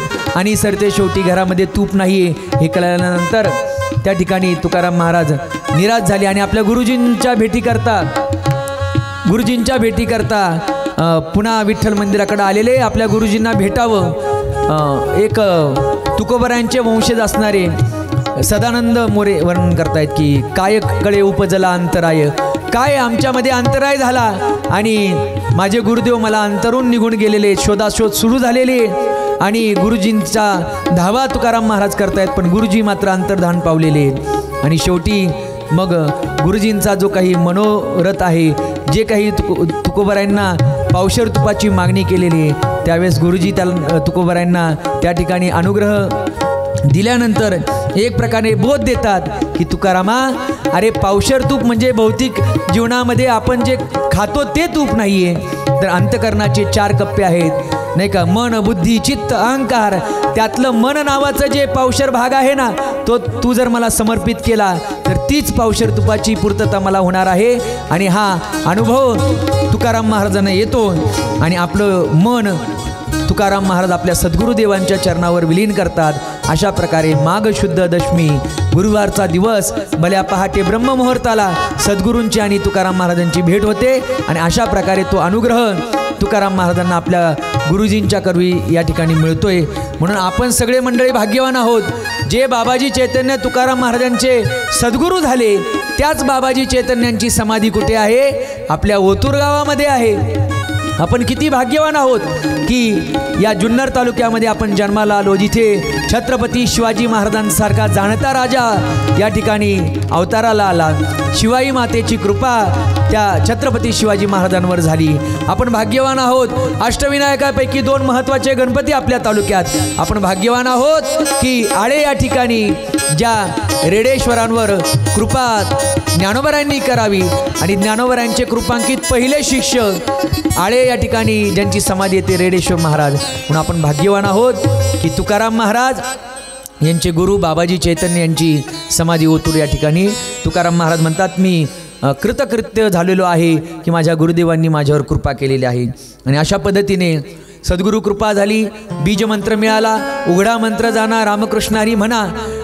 पण केवळ फक्त जसं गुरुदेवांनी बाबाजी चैतन्यांनी सांगितलं की अरे बाबा, केवळ तू फक्त तुझा उद्धार करण्याकरता या मृत्यूलोकामध्ये अवताराला आलेला नाहीये, काहीतरी विशेष कार्य तुला या ठिकाणी करायचे. आणि ते कार्य जर कोणतं असेल तर समाजाचा उद्धार झाला पाहिजे, समाज सन्मार्गाला लागला पाहिजे. आणि याकरता अशी काही अद्भुत क्रांती तुला करायची आहे. आणि म्हणून बाबाजी चैतन्यांनी जे काही तुकोबरायांना त्या ठिकाणी उपदेश केला आणि तदनंतर महाराज कीर्तन वगैरे तर करतायत, पण भगवंताचा जो मानस आहे की माझा तुकाराम मी अवनी तलावर पाठवतोय, पण दीनजनांचा उद्धार करत असताना आपल्या अभंग बाणाने त्या ठिकाणी लोकांचं जे हृदय आहे ते स्वच्छ करण्याचं काम अभंगाच्या द्वारा तुकाराम महाराजांनी करावं. आणि हाच खरा मानस तुकाराम महाराजांच्या अवताराचा हेतू आहे. आणि म्हणून पुन्हा एकदा तुकाराम महाराज नित्याप्रमाणे विठ्ठल मंदिरामध्ये निद्रिस्त आहेत, झोपलेले आहेत. आणि अहोरात्र भजन करत असताना अगदी अल्प वेळेला महाराजांनी निद्रा करावी. अल्प वेळेची निद्रा घेत असताना भल्या पहाटे साक्षात ब्रह्मांड नायक भगवान पंढरीश परमात्मा आणि समवेत नामदेव महाराज तुकाराम महाराजांच्या भेटी करता आले. तुकारामा, ए तुकारामा, ए तुकारामा असं म्हटल्यावर तुकाराम महाराजांनी डोळे चोळावे, मंदिराचं कवाड उघडावं आणि दरवाजा उघडल्यानंतर पाहावं तर काय, जगाचं बाप ब्रह्मांड नायक भगवान पंढरीश परमात्मा आणि माझ्यासारख्या पामराच्या भेटी करता आला. देवा, काय भाग्य असेल माझं की आज मला तुमची या ठिकाणी भेट झालेली आहे, नामदेव महाराजांची भेट झालेली आहे. माझं जीवन खऱ्या अर्थाने आज कृतार्थ झालेलं आहे. आणि मग नामदेव महाराज आणि भगवान पांडुरंग परमात्मा त्या ठिकाणी तुकाराम महाराजांना जागं करतात. नामदेवे केले स्वप्ना माझी जागे, सवे पांडुरंगे ओनिया. स्वतः भगवान पंढरीश परमात्मा आणि नामदेव महाराज आलेले आहेत आणि तुकाराम महाराजांना स्वप्नातून जागं केलेले. मी बोलून गेलो की स्वप्न म्हणजे काय, त्याचा विचार थोडासा पुढं हे दृश्य झाल्यानंतर सांगतो. परंतु स्वप्नातून जागं केलं आणि स्वतः भगवान पांडुरंग परमात्मा म्हणतात, अरे तुकारामा, ए तुकारामा, तू या ठिकाणी मृत्यूलोकामध्ये अवताराला आला, नाना प्रकारच्या अडचणी दुःख संकट सगळी तू धीरोदात्तपणे झेललीस रे. पण जे कार्य तुला करायचं होतं ना, ते कार्य अजून अपूर्ण राहिलेले, अजून त्या कार्याला प्रारंभच केलेला नाही. मग तुकाराम महाराज म्हणतात, देवा बोला ना, कोणतं कार्य मी करावं, कोणत्या कार्याकरता तुम्ही मला या ठिकाणी मृत्यूलोकामध्ये पाठवले. आणि मग भगवंताने नामदेव महाराजांच्या हाताला धरलं, त्यांना पुढे घेतलेले आणि ऐक तुकारामा, हे नामदेव महाराज म्हणजे तुझा पूर्व अवतार आहे. यांनी अशी काही आचाट प्रतिज्ञा केलेली होती. शतकोटी तुझे करीना अभंग म्हणे पांडुरंग ऐक नाम्या. 100 कोटी अभंग रचना करेल अशी प्रतिज्ञा या नामदेवाने केली. सरते शेवटी आयुष्याची मर्यादा 96 कोटी अभंग निर्माण झाले. परंतु आता 4 कोटी अभंग शिल्लक राहिलेले आहेत आणि ते अभंग निर्माण करण्याची जबाबदारी भगवान पांडुरंग परमात्मा म्हणतात की तुकारामा ही तुझी जबाबदारी आहे. आता ते 4 कोटी अभंग तू तयार करावे. नामदेव महाराज सुद्धा म्हणतात की तुकाराम महाराज आता ही जबाबदारी तुम्ही सांभाळायचे. नामदेवे केले स्वप्ना माझी जागे सवे पांडुरंगे येऊनिया. नामदेव महाराज म्हणतात ऐका तुकाराम महाराज सांगितले काम करावे कवित्व वाहू गे निमित्त बोलू नको. आम्ही सांगितलेले ते काम तुम्ही करावं. काय करावं? करावे कवित्व काव्य निर्माण करावं अभंग निर्माण करावे. बाकी काही वावगं तुम्ही बोलू नये. तुकाराम महाराज म्हणतात मी पामर आहे. मी तो अनाथ अपराधी कर्महीन मतिमंद बुद्धी तुझं मी आठविले नाही कधी वाचे कृपानिधी मायबापा. मी सामान्य पामर आहे. माझ्याकडे काय ती बुद्धिमत्ता आहे का? ती बुद्धीची कुशाग्रता माझ्याकडे नाही देवा. म्हणून माझ्याच्याने हे कार्य होऊ शकणार नाही. त्यावेळेस तुकाराम महाराजांना भगवान परमात्मा म्हणतात ऐक तुकारामा आता तू बोलायचं तर बोलायचं ते फक्त आणि फक्त देवाचं बोलायचं. तू बोलायला प्रारंभ केला की अगदी सहजरित्या तुझ्या मुखारविंदातून अभंग गंगा वाहू लागणार आहे. आणि मग तुकाराम महाराजांनी देवाला नखशिकांत निहाळलं आणि निहाळत असताना देवाला पाहत असताना तुकाराम महाराज म्हणतात देवा सुंदर ते ध्यान उभे विटेवरी सुंदर ते ध्यान उभे विटेवरी करकटावर ठेवोनिया करकटावर ठेवोनिया तुळसी हार गळा कासे पीतांबर तुळसी हार गळा कासे पीतांबर आवडे निरंतर हेचे ध्यान ओढे निरंतर हेचे ध्यान हार गळा कासे पीतांबर कासे पीतांबर मकर कुंडले तळपती श्रवणी मकर कुंडले तळपती श्रवणी कंठे कस्तुभमानी विराजित कंठे कस्तुभमानी विराजित तुळसी हार गळा असे पीतांबर तुळसी हार गळा कासे पीतांबर तुळसी हार गळा कासे पीतांबर असे पीतांबर कासे पीतांबर. आणि मग तुकाराम महाराजांच्या मुखारविंदातून अभंग सहज बाहेर पडू लागले. सदा माझे डोळे जडो तुझे मूर्ती रखुमाईचा पती सोयरिया गोड तुझे रूप गोड तुझे नाम देई मज प्रेम. या ठिकाणी सर्व काळ आणि अशा पद्धतीने तुकाराम महाराजांच्या मुखारविंदातून अभंग गंगा बाहेर पडू लागली. स्वतः भगवान परमात्म्याने आणि नामदेव महाराजांनी तुकाराम महाराजांना आज्ञा केली की तुम्ही आता काय करा अभंग निर्माण करा. अभंग तुकाराम महाराजांच्या मुखातून बाहेर पडू लागले. अगदी सहज अभंग बाहेर पडू लागले. आणि मला वाटतं कदाचित नामदेव महाराज आणि भगवान पंढरीश परमात्मा जर तुकोबऱ्यांच्या स्वप्नात आले नसते त्यांनी त्या ठिकाणी आज्ञा केली नसती की तुम्ही अभंग निर्माण करा तर आज या धर्ममंडपामध्ये आपण सगळे बसलो नसतो. म्हणजे मोठी कृपा आहे. तुकाराम महाराजांच्या जीवनातला सगळ्यात मोठा चमत्कार कोणता असेल तर तुकाराम महाराजांनी निर्माण केलेले अभंग. अशा पद्धतीने नामदेव महाराज आणि भगवान पांडुरंग परमात्मा तुकाराम महाराजांवर कृपा करतायत. या ठिकाणी आवली माता म्हणतायत या ठिकाणी तुकाराम महाराजांच्या मुखातून अभंग बाहेर पडू लागलेले आहेत. महिपती बाबांनी वर्णन केलेलं आहे की तुकाराम महाराजांनी जे अभंग निर्माण केले तर प्रारंभीच्या काळामध्ये 900 ओव्या तुकोबरायांनी जर कोणत्या रचल्या असतील तर ते अभंग म्हणजे बाळक्रीडेचे अभंग बरं का. तुकाराम महाराजांच्या मुखातून पहिले जे अभंग बाहेर पडले महिपती बाबा म्हणतात पहिलं तुकाराम महाराजांनी बाळक्रीडेच्या माध्यमातून भगवान परमात्माने गोकुळामध्ये जी काही लीला केलेली आहे ना अभंग आहेत 100 पण अभंगाच्या ज्या ओव्या म्हणजे जी पदं आहेत ती 900 पदं आहेत. आणि त्या पद्धतीने त्या पदापदातून तुकाराम महाराजांनी पहिल्यांदा भगवान परमात्म्याचं वर्णन केलं. अभंगगंगा मुखातून स्रवू लागली आणि त्या अभंगाची किमया अशी की त्या अभंगाचं महत्त्व समाज मनाला कळू लागलं. सामान्य लोकांना सुद्धा वाटायला लागलं हे अभंग म्हणजे सामान्य आहेत का, ही तर आर्षवाणी आहे, काय ह्या अभंगाची किमया, काय महत्त्व या अभंगाचं. आणि अशा पद्धतीने सहज सहज सहज महाराजांच्या मुखारविंदातून ते अभंग बाहेर पडू लागले. आणि म्हणून पहिली सद्गुरूरायांची कृपा झाली आणि त्यानंतर मात्र भगवान पंढरीश परमात्म्याने नामदेव महाराजांचं असणारं उर्वरित कार्य उरले ते शेवटी लावी तुका, नाही का, उरलेले असणारे जे काही अभंग आहेत उर्वरित अभंग आता तुम्ही ते पूर्णत्वाला न्या, अशा प्रकारे भगवान परमात्म्याने आणि नामदेव महाराजांनी तुकाराम महाराजांना आज्ञा केली. मी बोलून गेलो की आपल्या या कथेमध्ये काही स्वप्नांचा विचार आलेला आहे. मग नामदेवे केले स्वप्ना माझी जागे, सवे पांडुरंगे येऊनिया. स्वप्न कुठं खरं असतं का हो? स्वप्न खरं असतं का? स्वप्न खोटं असतं ना हो. मग इथे तर तुकाराम महाराजांना स्वप्नातून जागं केलं. मग कोणत्या स्वप्नात महाराज आत्तापर्यंत झोपलेले होते? तर ते स्वप्न आहे संसार नावाचं स्वप्न, नाही का. तरी अविद्येची निदा विश्वस्वप्नाचा धांदा, भोगीत होता प्रबुद्धा अनादी जो. अनादी काळापासून या अविद्येच्या निद्रेमध्ये आपण निद्रिस्त आहोत. म्हणून कितीही सांगितलं संसार मिथ्या आहे, खोटा आहे, लटिका व्यवहार सर्व हा संसार, तरीसुद्धा माणसांना पटायला तयार होत नाही.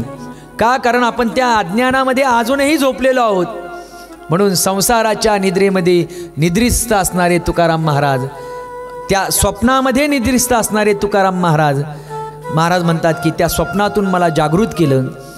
आणि अशा प्रकारच्या कथा ऐकत असताना भूमिका काय आहे की आपल्यासुद्धा जीवनामध्ये जागृती आली पाहिजे.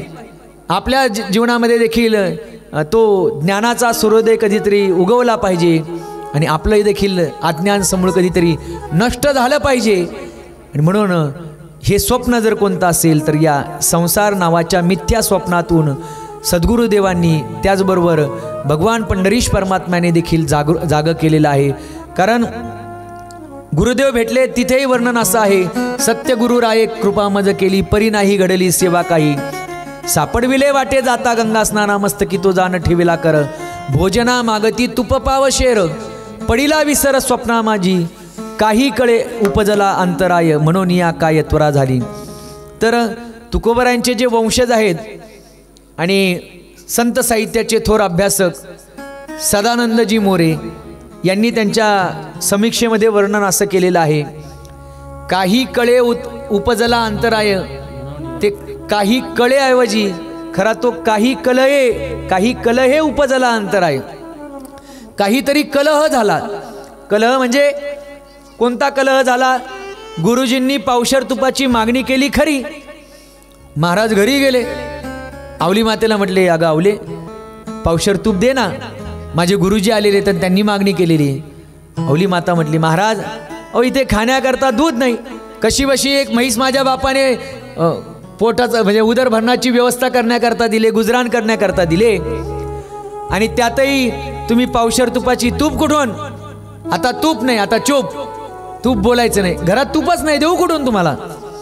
आणि मग अशा पद्धतीने काहीतरी कलह झाला असावा असं डॉक्टरांचं म्हणणं आहे, माझं नाही बरं का, डॉक्टर सदानंद मोरे. आणि म्हणून उपजला अंतराय. देव आणि सद्गुरुदेव आणि तुकाराम महाराज यांच्यामध्ये अंतराय म्हणजे अंतर पडलं. काय कळे उपजला अंतराय, म्हणून या काय त्वरा झाली, घाई केली, परंतु सद्गुरुदेवांची काही भेट झाली नाही. आणि मग लक्षात आलं हे पावशर तूप म्हणजे काय? हे पावशर तूप म्हणजे काय? मन, बुद्धी, चित्त, अहंकार नावाचे जे 4 कप्पे आहेत ना, त्या 4 कप्प्यातलं मन जे आहे ना, मन हे सगळ्या इंद्रियांमधलं प्रमुख आहे. म्हणून राजा एक, त्याला राजा म्हटलेलं आहे. सगळ्या देहाचं म्हणजे संचलन करण्याचं काम जर कोणाकडं असेल तर ते मनाकडं आहे. आणि एकदा मन जर त्या सद्गुरुदेवांच्या ठिकाणी किंवा नाम या साधनेच्या ठिकाणी तल्लीन झालं तर मग परमार्थाची साधना फलीभूत होते. नाही तर जवळी नाही चित्त आणि काय मांडलेसे प्रेत. म्हणजे मन जर थाऱ्यावर नसेल तर मग मात्र आपल्याला योग्य पद्धतीचा अनुभव मिळत नाही आहे. म्हणून ज्याचं मन ताब्यामध्ये आहे ना, ज्याचा स्वतःच्या मनावर अंकुश आहे, असाच माणूस परमार्थामध्ये यशस्वी होऊ शकत असतो. चंचल मनावाली माणसं, म्हणून अर्जुनाने पण प्रश्न विचारला, कृष्ण प्रमाथी बलवत दृढम, देवा अत्यंत द्रुतगतीने धावणारे हे मन आहे, या मनाला आवर घालण्याकरता या मनाचे लगाम तुम्ही तुमच्या ताब्यामध्ये घ्या. तुकाराम महाराजांना सद्गुरूंनी पावशर तुपाची मागणी म्हणजे मनाची एकाग्रता कर, आणि त्याचा परिणाम मग पुढे मात्र महाराजांनी म्हणावं आता कोठे धावे मन, ही पुढची अगदी शेवटच्या स्थितीतली अवस्था. आणि म्हणून आपणही नुसतं शरीराने परमार्थ करायचा नाही, करायचा तो मनापासून करायचा थोडासा पाहिजे, जितका वेळ असेल तेवढा करायचा, पण तो मनापासून परमार्थ झाला पाहिजे. नाही तर किती तास माळ जप केला याला काही अर्थ नाही. ते माळ जप करत असताना मनाची एकाग्रता किती आहे, मग एका माळेमध्ये सुद्धा आपल्याला फळ मिळू शकतं. म्हणून मनापासून परमार्थ केला पाहिजे. मनाने परमार्थ करावा आणि धनाने संसार करावा असं म्हणायला काही हरकत नाही, हे की नाही. आणि म्हणून आपल्या गुरुदेवांनी आपल्याला आज्ञा केली. आणि मग तुकाराम महाराजांच्या लक्षात आलं की अशा पद्धतीने पावशर तूप म्हणजे मन मला सद्गुरुदेवांना समर्पित करायचे. आणि मग भगवान परमात्म्याने जो अभंग निर्माण करण्याचा उपदेश आणि आज्ञा केलेली होती, महाराजांच्या मुखातून एक एक अभंग बाहेर पडू लागलेला आहे. आणि जसं महाराजांचे अभंग लोकांच्या कानावर पडायला लागले, लोकांना त्या अभंगाची गोडी लागायला लागली. महिला मंडळी पहाटेच्या वेळेला उठून घरामध्ये जात्यावर दळण दळत असताना सुद्धा तुकोबरायांचे अभंग आळवत होते. शेतकरी राजाने शेतामध्ये नांगरट करत असताना सुद्धा त्या ठिकाणी तुकाराम महाराजांचे अभंग आळवावे अशी गोडी तत्कालीन असणाऱ्या लोकांना त्या ठिकाणी लागलेली आहे, अभंगाची गोडी लागलेली आहे. आणि त्या ठिकाणी तुकाराम महाराज कीर्तन करत असताना एके दिवशीचा प्रसंग असा आहे. महाराज विठ्ठल मंदिरामध्ये कीर्तन चालू आहे, लोक बसलेले समोर, अगदी देहभान विसरून असो ऐसा कोठे देहीच विदेही भोगू जशा, अशी विदेही अवस्था महाराजांना प्राप्त झालेली. आणि एकदा वक्ता विदेही झाला की श्रोते सुद्धा तद्रूप होतील ना. तर तुकाराम महाराज अगदी देहभान विसरून त्या भजनानंदामध्ये तल्लीन झाले. लोकही आनंद घेत आहेत जसा तुम्ही आता घेतला. इथे संकोच बाळगायचं नाही. आपण नको तिथं नाचतो आणि धर्ममंडपात नाचायचं म्हटलं तर लोक काय म्हणतील नाही का, सबसे बडा है रोग क्या कहेगे लोग. लोक आपल्याला नाचल्यानंतर काय म्हणतात, इथेच नाचलं पाहिजे. धन्य जगी तोची एका हरिरंगी नाचे. आपण नको तिथे नाचतो. आता रामकृष्णारी भजनच आपण घेतलं होतं ना, का वेगळं काय होतं, चित्रपटाचं गाणं होतं का, नाचलं पाहिजे. आणि म्हणून सगळे वारकरी नाचायचे, तल्लीन व्हायचे, तद्रूप व्हायचे.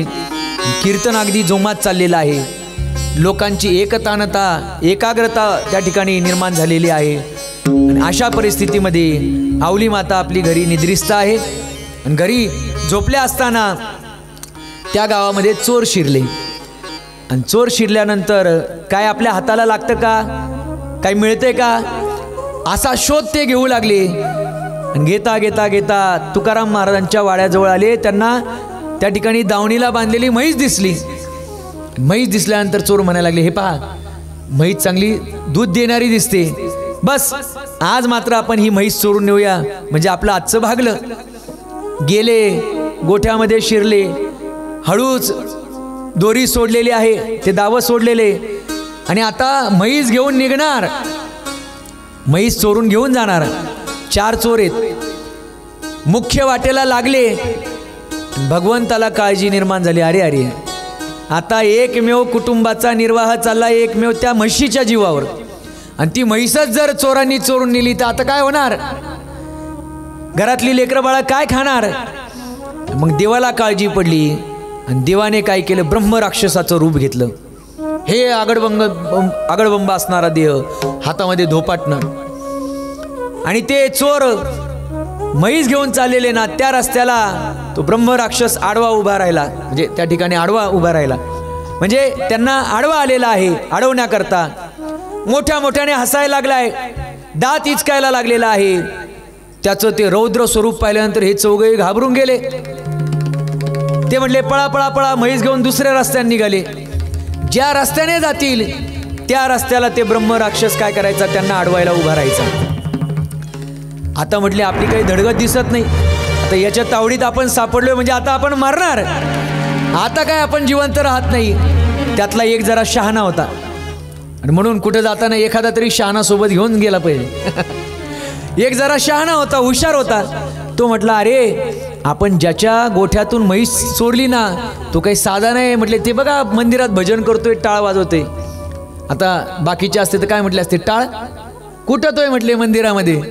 बघा म्हटले भजन चाललेले आणि तो आहे देवाचा भक्त म्हणून आपल्याकडून झालाय मोठा गुन्हा, मोठा अपराध घडलेला आहे. म्हैस आहे त्या ठिकाणी दावणीला बांधून देऊ, बघू आता दुसरीकडे कुठेतरी चोरी करायला जाऊन. म्हणून हे चौघही घाबरले, कारण तो ब्रह्मराक्षस चारही दिशेंना हातामध्ये धोपाटणं घेऊन उभा राहायचा. चोर पुन्हा गोठ्यात गेलेत, म्हैस आहे त्या जागेवर बांधली. म्हटले बस आता आपण वाचलो. निघाले परत रस्त्याने, पण ते ब्रह्मराक्षस त्यांचा काही पाठलागच सोडायला तयार नाही. म्हटले अरे आता म्हैस बांधली, सगळं झालं, आता सोड ना आमचा पिछा. पण सोडायला तयार नाहीये. आणि मग तो जो हुशार होता ना तो म्हटला हे पहा आपला अपराध घडलेला आहे, गुन्हा घडलेला आहे आणि असे प्रामाणिकपणे गुन्हा जर मान्य केला ना तर फार काही शिक्षा भोगावी लागत नाही. पण आता याच्या जर तावडीत सापडलो तर आपण मरणार. त्यापेक्षा आता काय करावं, तुकाराम महाराजांची शरणागती पत्करावी, त्यांच्या पायावर जाऊन लोळण घालावी, म्हणजे ते आपल्याला अभय देतील, आपल्याला माफ करतील. शेवटी ते महात्मे आहेत. आणि म्हणून हे चारही चोर विठ्ठल मंदिरामध्ये गेलेले आहेत. तुकाराम महाराजांच्या पायावर लोळण घातले, महाराज अपराध घडला, हो अपराध घडला, गुन्हा घडला, आमच्याकडून माफ करा. तुकाराम महाराजांना कळे ना इथं छान सत्संग चाललेला आहे, हे कोण नवखे चार चेहरे इथं आलेत, पायावर लोळण घालतायत आणि अपराध झाला म्हणतायत. कोण आहात तुम्ही, कुठून आलात? महाराज ते सगळं जाऊ द्या, कोण कुठले काय, पण आता मात्र आम्हाला तुम्ही अभय द्या. अरे पण झालं काय, काय घडलं? म्हटले काही नाही महाराज, आम्ही तुमच्या गोठ्यातली म्हैस चोरण्याकरता आलो होतो.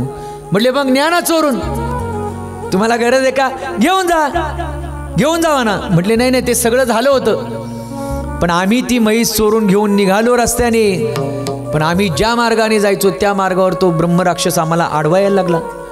हातात धोपाटणं एक फटका टाकला तर आमच्या डोक्याचा चेंदा मेंदा होईल. म्हणून आम्ही घाबरलो. आमच्या लक्षात आलं की आम्ही गुन्हा अपराध केलेला आहे तुमचा आणि त्यासाठी तो ब्रह्मराक्षस आम्हाला छळतोय, म्हणून त्याच्या तावडीतून आम्हाला तुम्ही काय करा, वाचवा. तुकाराम महाराजांनी डोळे बंद केले, चिंतन केलं. अरे म्हटले विठ्ठलाची मूर्ती आहे पण चैतन्य कुठे? मूर्ती चैतन्य नाही ना. आणि मग तुकाराम महाराज देवाला म्हणतात, देवा अरे तुझी जुनी खोड काही गेलेली दिसत नाही. गोकुळामध्ये गाया राखायचा, गुरं राखणं हा तुझा स्वभाव आहे, त्यांचं रक्षण करणं. आणि आता माझी म्हैस पळून घेऊन चालले ते चोर, तर त्यांना तू आडवा झाला, म्हणजे चोरांना तू दिसतो आणि मी इथं अगदी कंठारवाने बेंबीच्या देठापासून ओढून तुझं भजन करतोय आणि तू त्या चोरांच्या मागे धावतो. म्हटले पुन्हा या विटेवर येऊन तू विराजमान हो. आणि मग ते चैतन्य पुन्हा आलं. चोर निघून गेले. त्यांना वाटलं बरं झालं, चला तुकाराम महाराजांना आपण शरण गेलो म्हणून आज आपण जिवंत आहोत. पण सकाळ झाल्यानंतर रात्री जी काही घटना घडलेली होती ना ती त्या ठिकाणी कीर्तनाला उपस्थित असणाऱ्या सगळ्या लोकांनी ऐकलेली होती, पाहिलेली होती. आणि तुकाराम महाराज सुद्धा कौतुकाने आवली मातेला म्हणतात, आवले तुले माझ्या देवाचा दुस्वास करते ना, काळ्या इठ्या म्हणते ना माझ्या देवाला, आणि माझ्या मंगळाईची कृपा म्हणते. पण लक्षात घे त्याच देवानी आज तुझी म्हैस वाचवलेली. म्हणजे अगं रात्री 4 चोर आले होते, दावणीची म्हैस सोडून घेऊन चालले होते, पण माझा देव आडवा आला म्हणून तुझी म्हैस वाचली. आवली मातेला विश्वास बसे ना. गोठ्यामध्ये जाऊन पाहतायत आणि गाठ पाहिल्यावर लक्षात आलं, कारण प्रत्येकाची गाठ मारण्याची एक विशिष्ट पद्धत ठरलेली असते. गाठ पाहिल्यावर मग तिच्या लक्षात आलं कोणीतरी मी मारलेली गाठ सोडलेली दिसते. म्हणजे महाराज म्हणतात ते काही खोटं नाही, ते खरंच आहे. महाराज बरोबर बोलताय तुम्ही, नाहीतर रात्री माझी म्हैस चोराने चोरून नेली असती. मग तुकोबरायांच्या लक्षात आलं, आता आवली जरा प्रसन्न दिसते, तिची मानसिकता जरा चांगली दिसते. माऊले एक कर ना ग, मी रोज देवाची पूजा करतो, तर देवाला तांब्याभर दूध देशील का ग तू? काय करशील? माझ्या देवाला सकाळी सकाळी नैवेद्य म्हणून तांब्याभर दूध देशील का? आता माता त्या अवली मातेला वाटलं आता कुठं तोंडी लागा, यांची इच्छा आहे. बरं बरं म्हटले, देते मी तुमच्या देवाला तांब्याभर दूध देते बरं का. आणि मग तिथून जे रतीब सुरू झाला, रोज सकाळी तांब्याभर दूध भागीरथीने हातात घ्यावं, तुकाराम महाराज पूजा करत असावे, मंदिरामध्ये घेऊन जावं. 2, 4, 6 दिवस काही दिवस लोटून गेले. अवली माता भागीरथीला म्हणते, का ग तुझा बाप रोज तांब्याभर दूध मंदिरामध्ये मागून घेतो, पण तो दगडाचा तो काळ्या इठा पितो का ग तो ते दूध? मग त्यावेळेस भागीरथीबाई म्हणायला लागले, हो मग आई, देव दूध पितो. मागे काही दिवसापूर्वी गणपती दूध पित होता, हो की नाही? देव दूध पितो. आणि मी माझ्या नजरेने पाहिलेले बाबा पूजा वगैरे सगळी झाल्यानंतर मग बाबा देवाच्या तोंडाला तो तांब्या लावतात आणि घट घट घट घट घट तो भगवंत दूध प्राशन करतो. आणि मग काहीसं दूध प्रसाद म्हणून शिल्लक ठेवतो. मग बाबा मला त्यातलं तीर्थ म्हणून प्रसाद म्हणून मला देतात, उर्वरित ते पितात. पण आता त्या लहानग्या असणाऱ्या भागीरथीवर अवली मातेचा विश्वास बसेना. म्हटले असं? बरं म्हटले, तुझ्या बापाचा तो देव दूध पितो का मीच बघते. आणि मग एक दिवशी अवली माता म्हटले, तुम्ही थांबा म्हटले, आज तुमच्या देवाला मी दूध पाजते. हे दूध असं उकळवलेलं आहे आणि गरम असणारं ते दूध तांब्यामध्ये भरलं. तडा तडा तडा तडा निघाल्या अवली माता कुठे? विठ्ठल मंदिरामध्ये. आता स्वारी आलेली आहे. देवाच्या लक्षात आलं, देवाला दरदरून घाम सुटला. देव कोणाला घाबरत नाही, भक्तांना घाबरतो. आणि अवली माता जरी सरळ सरळ जरी देवाची भक्ती करताना दिसत नसली तरी तुकोबारायांची भक्ती म्हणजे ती एक प्रकारे भगवंताचीच भक्ती आहे. कारण देवाला आपल्या भक्ताची सेवा करणारे प्राणप्रिय आहेत. तेही प्राणापरोते आवडती निरोते, जे भक्त चरित्रात ते प्रशंसती. तुका म्हणे देवा त्यांची केली पावे सेवा, तुका म्हणे संत सेवा हेची देवा उत्तम. आणि म्हणून देवाची सेवा ही देवाला उत्तम सेवा वाटते. म्हणून भगवंताला सुद्धा धाक होता बरं का अवली मातेचा. म्हटले आता गरम गरम दूध आणलं, ना पिण्याकरता बशी आणली, ना थंड करून आणलं, आता तसंच जर तोंडाला लावलं तर काय करायचं? आणि अवली मातेने पण मागचा पुढचा विचार केला नाही. तसंच असणारं ते गरम दूध देवाच्या तोंडाला लावलं. आता न प्यावं तर भक्त काहीतरी खोटं वागतो, म्हणजे त्याच्यावर विनाकारण बालंटे. आणि करावं तर इतका अधिकार पण हिचा नाही. मग काय करायचं? चला म्हटले थोडी प्रचिती दाखवूच. भगवंताने दूध प्यायला तोंडाला तांब्या लावला आणि दूध तोंडामध्ये जायला लागलं. तसं भगवंताने थोडी मान हलवली, कारण गरम दूध होतं ना. आपल्याला चटका बसल्यानंतर नाही का आपण लगेच मान हलवतो. देवाने मान हलवली, नावली माता घाबरली. अरे बापरे, पाहते तर काय ओठावर असा टपोरा फोड त्या ठिकाणी आलेला आहे. अरे अरे, हा दगडाचा नाहीये, याच्यामध्ये जीव दिसतोय. म्हणजे भागीरथी काही खोटं बोलत नाही.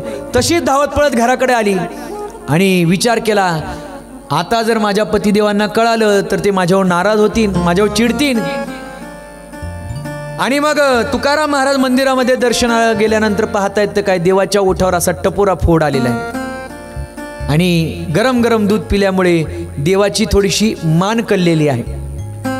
आजही तुम्ही देहूला जर गेलात, देहूच्या विठ्ठल मंदिरामध्ये जर गेलात तर आवर्जून दर्शन करताना आपण ते निरीक्षण करा, विठुरायाची मान थोडीशी एका बाजूला कललेली आहे.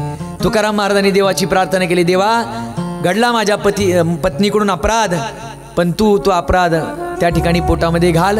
आणि मग देवाच्या ओठाला काही मलम वगैरे लावला आणि तो फोड जिरला, पण ती मान मात्र एका बाजूला कललेली आजही आपल्याला पाहायला मिळेल. आणि म्हणून अशा प्रकारे वेगवेगळ्या प्रकारचे अनुभव तुकोबारायांच्या जीवनामध्ये होऊ लागलेले आहेत. आणि नुसते अनुभव नाही तर त्या अनुभवामध्ये कडू घोट सुद्धा तुकाराम महाराजांना जीवनामध्ये पचवावे लागलेले आहेत. समाजातील समाजकंटकांनी अनेक प्रकारचे अनन्वित अत्याचार तुकाराम महाराजांवर केलेले आहेत. कारण सज्जनाचा सज्जनपणा सगळ्यांनाच भावेल असं सांगू शकत नाही. तुम्ही चांगले आहात म्हणून तुम्ही सगळ्या जगालाच आवडाल असंही काही नाही. कारण समाजातील दुष्ट असणारी माणसं कधी कधी तुमच्या चांगुलपणाचा सुद्धा द्वेष करतात. त्यांना असं वाटतं हा इतका चांगला का बरं राहतो, का बरं इतका सज्जनवाने वागतो. म्हणून सज्जनाने कधी सज्जनपणा सोडायचा नाही बरं का. तो लोकांना आवडो अथवा न आवडो, पण एकही दुर्गुण आपल्या जीवनामध्ये असता कामा नये. अशा पद्धतीने आपण जीवन जगलं पाहिजे. तुकोबारायांच्या जीवनामध्ये अनेक प्रकारच्या असे काही प्रसंग घडलेले आहेत पुढील काळामध्ये देखील की समाजकंटकांनी तुकाराम महाराजांना छळण्याचा प्रयत्न केलेला आहे. आपल्याला ती कथा ऐकायची, पण आता ती कथा ऐकायला आपल्याला उद्यासुद्धा या ठिकाणी वेळेमध्ये यावं लागणार आहे. आज या ठिकाणी कथा चालू असताना आपण बहुसंख्येने उपस्थित राहत आहे. माता भगिनींची अगदी लक्षणीय उपस्थिती या ठिकाणी आहे. पुरुष मंडळी देखील या ठिकाणी विशेषत्वाने उपस्थित आहेत आणि वेगवेगळ्या गावावरून अगदी जुन्नर तालुक्यातूनच नाही तर आंबेगाव तालुक्यातून देखील लांब लांबवरून अनेक भाविक मंडळी या ठिकाणी येत आहेत. माझ्यावर नितांत प्रेम करणारे निरगुड गावामधील बेटवस्ती आणि निरगुड गावामध्ये वास्तव्य करणारे काही भाविक मंडळी या ठिकाणी उपस्थित आहे. त्यामध्ये आदरणीय आमचे जालिंदरांना टावरे असतील, त्याचबरोबर आमचे प्रकाश शेठ टावरे असतील, भास्करदादा टावरे असतील आणि त्यांच्या समवेत आलेले बाकीही ग्रामस्थ मंडळी. मी खरंच आपला ऋणी आहे की तुम्ही केवळ माझ्या एका शब्दाचं पालन करण्याकरता किंवा माझ्यावर असणारं प्रेम म्हणून इतक्या दुरून आपण या ठिकाणी पोहोचलेले आहात. कथा श्रवण करताय, कथा श्रवण करण्याकरता या ठिकाणी आलेला आहात. खरं तर तुकाराम महाराजांची कथा ही घराघरापर्यंत पोहोचली पाहिजे आणि हाच मानस माझा देखील आहे, हाच प्रयत्न माझा देखील आहे की आपण महाराष्ट्रामध्ये राहून भागवत आणि रामायण आपण श्रवण केलेलं आहे, पण आता ज्ञानोबर आहे, तुकोबर आहे, नाथबाबा, सावता महाराज हे जे संत आपल्या या महाराष्ट्राच्या भूमीमध्ये अवताराला आलेले आहेत, यांचंसुद्धा महत्त्व, यांचंही जीवन समाजाला कळालं पाहिजे. म्हणून गावागावामध्ये सकल संत चरित्र कथा झाली पाहिजे, ज्ञानोबरांची कथा झाली पाहिजे, तुकोबरांची कथा झाली पाहिजे. आपल्याला आपले संत कळाले तरच आपल्याला देव कळणार आहे. म्हणून होता होईल तेवढं मी या कथेमध्ये तत्वज्ञान सांगणं थोडंसं टाळतोय, कारण आपण कथा या ठिकाणी ऐकतोय आणि ही कथा अन्य वेळेला आपल्याला बहुधा कीर्तनात ऐकायला मिळत नाही. कीर्तनामध्ये आपण तुकोबरायांचं अगदी तत्वज्ञान, त्यातला वेदांत अगदी सखोल पद्धतीने आपण ऐकतो, पण महाराजांचं वास्तवातलं जीवन कसं घडलेलं आहे, कोणते बरे वाईट प्रसंग महाराजांच्या जीवनामध्ये आलेले आहेत, हे कधी आपल्याला कीर्तनात ऐकायला मिळतात. हे फारशा प्रमाणामध्ये कीर्तनात ऐकायला मिळत नाही. म्हणून माझा हेतू हा असतो की तत्वज्ञान सांगण्याकरता स्वतंत्र कीर्तनाचं व्यासपीठ आपल्याकरता आहे, पण इथे मात्र कथेचा भागच सांगितला जावा. जे वर्णन महिपती बाबांनी अगदी विस्ताराने केलेलं आहे, त्या महिपती बाबांच्या चरित्रग्रंथाचा आधार घेऊन आणि तुकोबरायांच्या अभंगगाथेचा आधार घेऊन या ठिकाणी मी सांगण्याचा प्रयत्न करत आहे. आपण सर्व अगदी प्रसन्न मुद्रेने या ठिकाणी उपस्थित राहता. मी आपणा सर्वांचे मनापासून आभार मानतो. कथा या ठिकाणी थांबवत असताना आज आपण या ठिकाणी विश्राम घेतोय. ज्या तुकाराम महाराजांनी आपल्याला हा भक्तीचा मार्ग दाखवला त्यांचं मोठ्या प्रेमाने एकदा भजन करूया. तदनंतर स्वामी समर्थांच्या नामस्मरणाचा जप या ठिकाणी होणार आहे. तदनंतर आरती आणि कार्यक्रमाची या ठिकाणी सांगता होणार आहे. एकदा मोठ्या प्रेमाने सर्वांनी तुकाराम महाराजांचं नामस्मरण करूया.